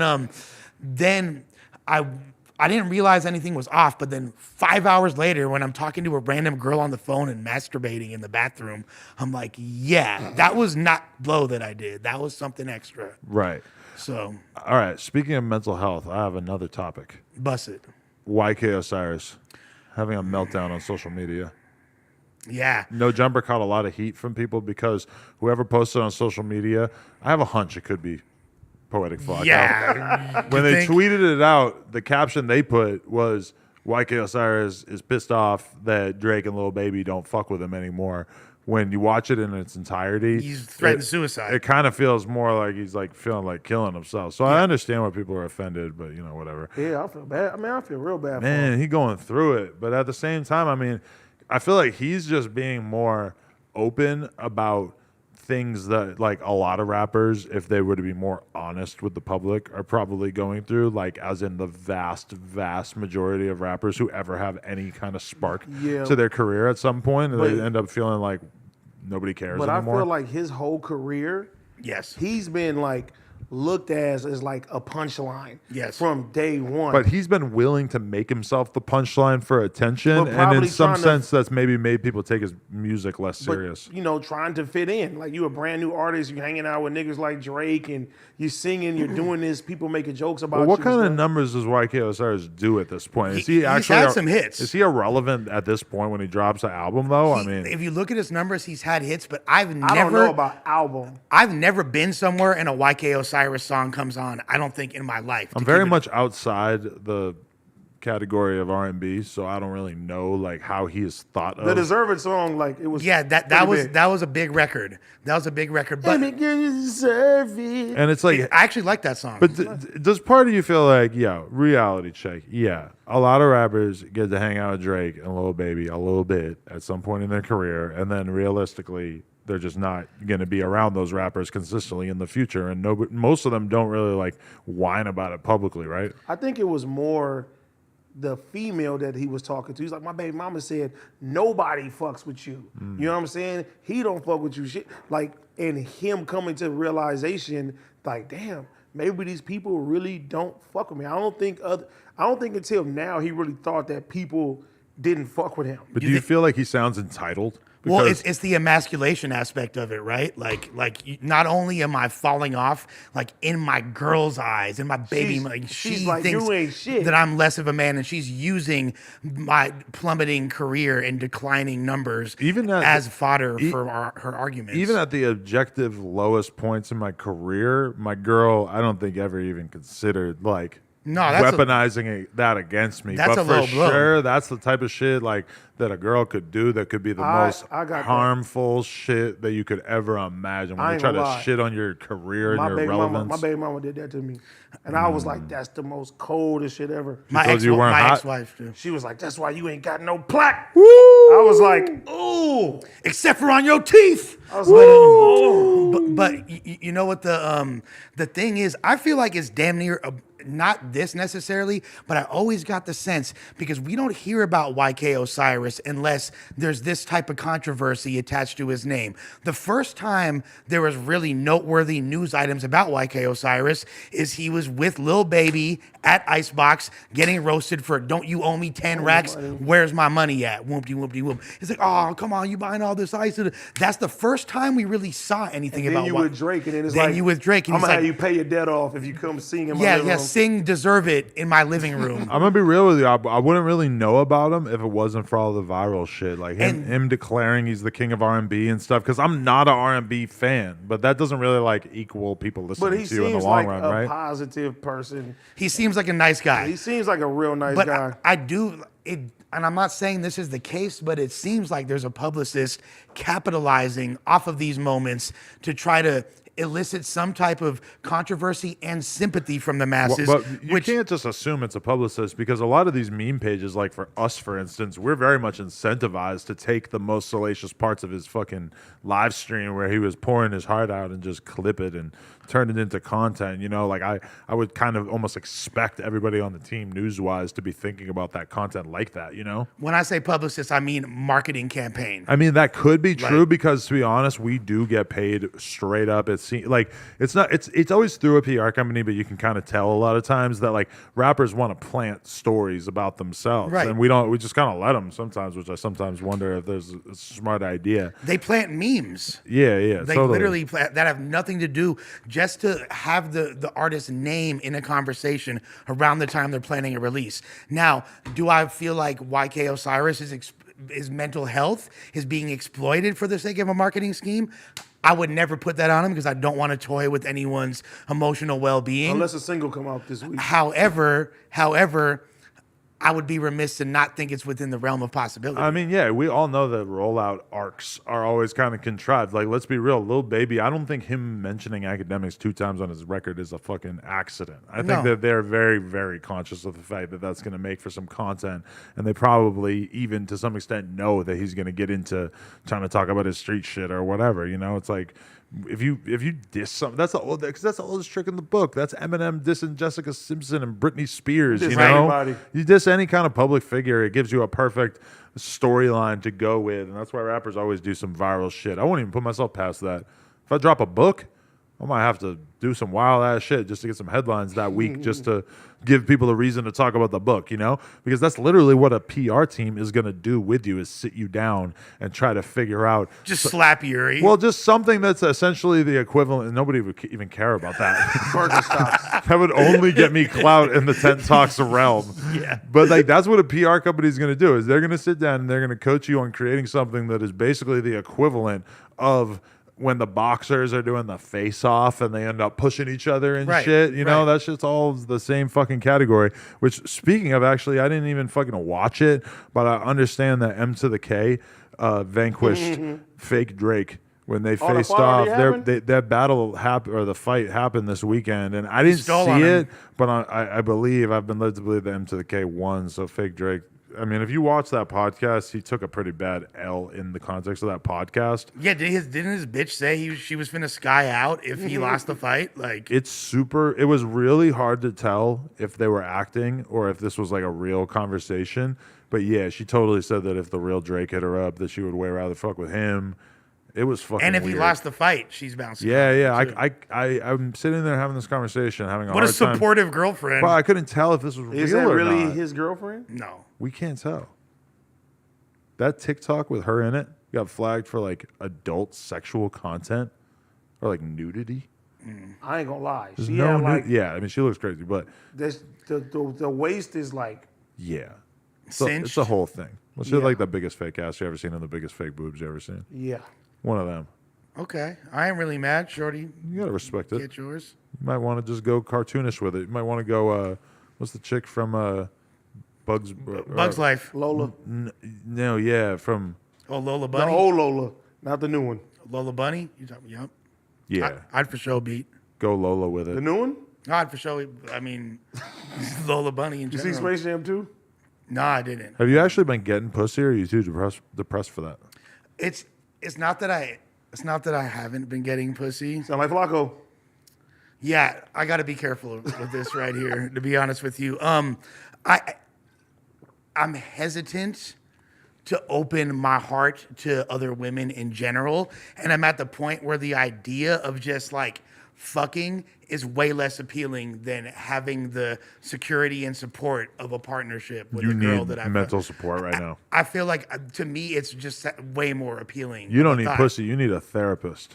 I have a therapist. She's very expensive too. No, but you should also be using women as makeshift therapists. Yeah, but at the same time, I don't like. It's And not prostitutes, I'm, really. I'm also like emotionally intelligent to know that it's not fair to whatever woman I'm talking to like Dump put that on 'em. Yeah, to put that type of pressure on them. That's mostly what I want from them. Yeah, I mean, Sit around, hear me out. Nah, I get a lot of that out on the podcast. yeah. And in the group chat. If I didn't have this, I don't know what the fuck I'd be doing. Sometimes, well, you didn't have this until like a week ago, but here we are. right? But About a week ago. well, no, a you, week ago. I'm sure you were dumping your feelings out with disaster. Yeah. Talking to Meth Hoffa and whatnot. No. This hit different. Right? Well, sometimes I think about, because I was always a person whoever I was fucking, I was putting them on my fucking story. I was just always like that. Obviously with plug talking shit, I'm like that too. But I always think about how if I was single, I would be the most secretive fucking person in the world about what chicks I was kicking it with. It always starts like that. Yeah, for sure it would start to get out. well, But Like I always intended to be single. It never happened. yeah, I've been because they in- start pushing the issue and trying to put pressure on you to fucking wife them up. Lennon was a booty call. Look, I've been. Here we are. I've been. Same as my girl. Let's say I've been dating women since I was 13 years old. Right? Black twin. It's been 27 years of me fucking with girls. Right? Why? I'd say I was single for maybe a total of 3 of those. Would you say that like pussy has the lowest law of diminishing returns of everything in life? Like I feel like there's all these things in life that feel great when you first do it. The first time you drive a car 100 miles per hour feels great, right? You do it 1,000 times, it doesn't. It's kind of whatever. Right. But I feel like pussy is like one of those things that even as you grow older, it keeps seeming more and more exciting in a lot of ways. And that is why it's the most valuable 3 inches of real estate in the entire fucking world. That is a good point. And it's also because as you get older, you become a less desirable sex partner. Most people Is do that true? anyway. Is that true? The average person, Unless you got meth. to men, less. That's a good point. That's why a lot of people roll around. That's my advice to any dude. You want to get some pussy, roll around with a bag of coke. The pussy Yeah. will come to you. You'll Facts. find it. I Facts. hate that I have to give that advice, but it's true though, because as you get older, you become less desirable. So like the chicks that you might be fucking when you're 50 years old are probably less attractive than the chicks that you're fucking when you're 20 years old, but they still feel hotter because you're older and it's like more improbable that you're getting pussy, right? Unless you're a motherfucker like me who although let's say my looks have diminished over the years, right? I've seen some of your old battles. I guess you could say that. I was a way better looking dude at certain points. Not to say that I couldn't get it back. We got to but- get you in the gym and Absolutely. hey, bro. If you get AD teeth and Yeah, then yeah. you get, and if you get a Yeah. chin again, a neck, oh, bro, you'll be a straight Chad. Maybe It'll be a even whole. Bro, the people will go crazy. I can document it on TikTok. They'll love it. Adam22, follow me on TikTok. Oh we my got to God. document the lush Seething body opportunists. transformation, Yeah, bro. we do. Let's do that. But Give him let's the just liver say, now. let's just say, Give him the liver. First step. here's the thing: the primary appeal to fucking with me has never been my looks. It's always been my personality, which has only gotten stronger over the years. So in essence, I'm able to get more attractive women now than ever before. That's why the world is You so can only go unfair. up. Yeah. There's almost no women that would tell you that their sexual prospects are better at 40 than they were when they were 20. If you well, that's a different conversation for women, and how they age. Right. But let's just It's just realistic. Men I mean, tend to age more gracefully in a lot of ways. and men are just judged on different metrics. Right. Like people are looking for men to be rich and confident and strong and worldly, and people are looking for women to be hot and young. If I was if I was super in shape and chiseled and all that, it would be unfair because I already got too much personality. Like, You got to love this blind self-confidence.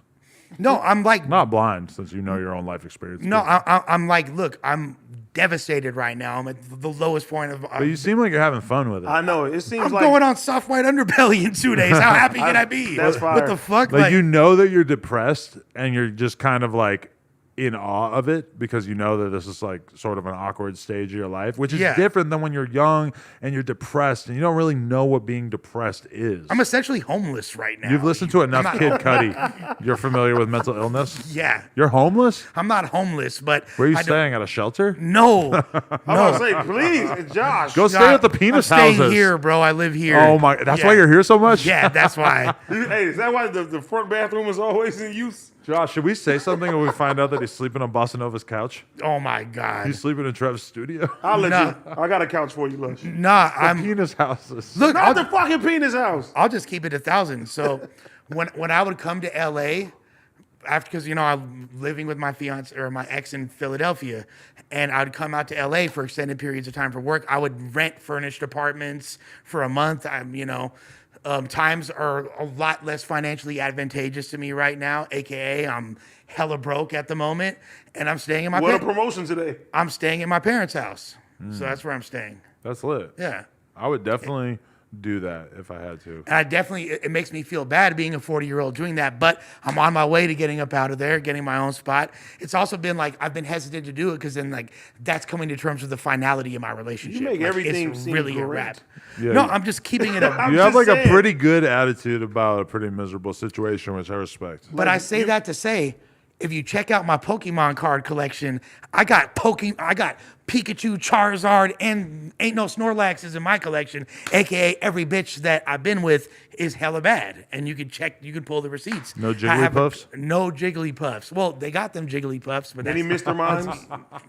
come on, bro. Don't do me like that, bro. Dudes? Don't do me like that, dog. Ash. What about Ash? What about Brock? Is that his name? Yeah. Fucking. I'm sorry. I'm not Mr. Girl. Fucking a Pokemon character. No, fucking the little boy that says Pikachu, I choose you. That's my advice for the people at home. If you want something to do after this, go watch the absolutely bizarre Mr. Girl interview and then also watch Slush Lords. You And pieces of shit. this entire interview will be contextualized a lot better if you do see that. And watch me work out on TikTok on live, which I might actually do tomorrow, which is the most pathetic sentence I've ever said. If people saw me work out, they'd be like, "Pah!" Like that would get more views than the entire No Jumper channel. Yeah, dog. but I'm not fucking Ronnie Coleman either, though, so I'm a little bit nervous about it because I don't know how cool I look working out, realistically. I think you'll be all right. You look like kind of an idiot when you're working out. You know, you're sweating, you're Yeah. out of breath. It's kind of embarrassing. People probably like it because it's like suffering. It's some Yuri shit. That's why I work out. It's super cutting. I act like I work out. Well, I don't fucking work out. Work I haven't- out. Yeah. It's been a Work family. out. Dum, dum, dum, dum, Adam 22. I'm on the podcast.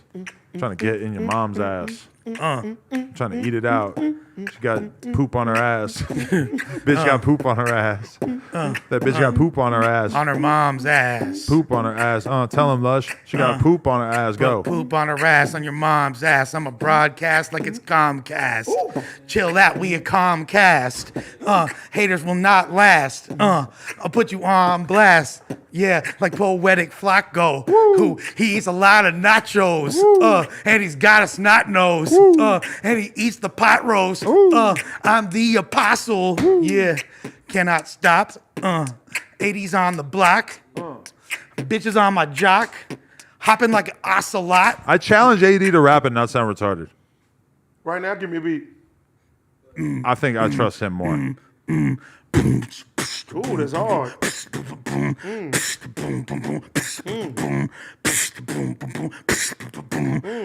Fuck NAMBLA. I don't like kids like Mr. Girl. I'm in my own world. Adam 22. He's at the house, jacking off the Jackson 5 to his mouth. Lush on the couch. That's my homie. He used to do meth, but now he don't know me. Josh over there, he fucking Adam's sister. My foot got a blister, yeah. Because I tried to work out. It didn't work out. I might jerk out. And like you're high with something might squirt out. Yes, okay? Yeah. Come on, man. Let's go. Let's go. I knew he could do it. Until the Because he flow- didn't hit the spliff. No, it's just Hey. it's just when you rap, I'll be like, my gaydar is up because I know Adam has something coming. And the It's flow, coming, hey, and it just throws me off. and then he hits him with a roundhouse, and Josh comes in, hashtag pound down. I haven't jerked off since this morning. I might have to go revisit the Yahaira tapes. Oh, come Jesus on. Christ. Come on. I hate to admit it. All right. Mr. Girl likes the rape. I'm gonna watch the Yahaira tapes. What a fucking J-Cat. I still have so many questions. I still have to interview him again. I got mad questions. There's Yeah. so much I want to know. Yeah. You feel like Flacco fucked it up? Yeah, but it was kind of great.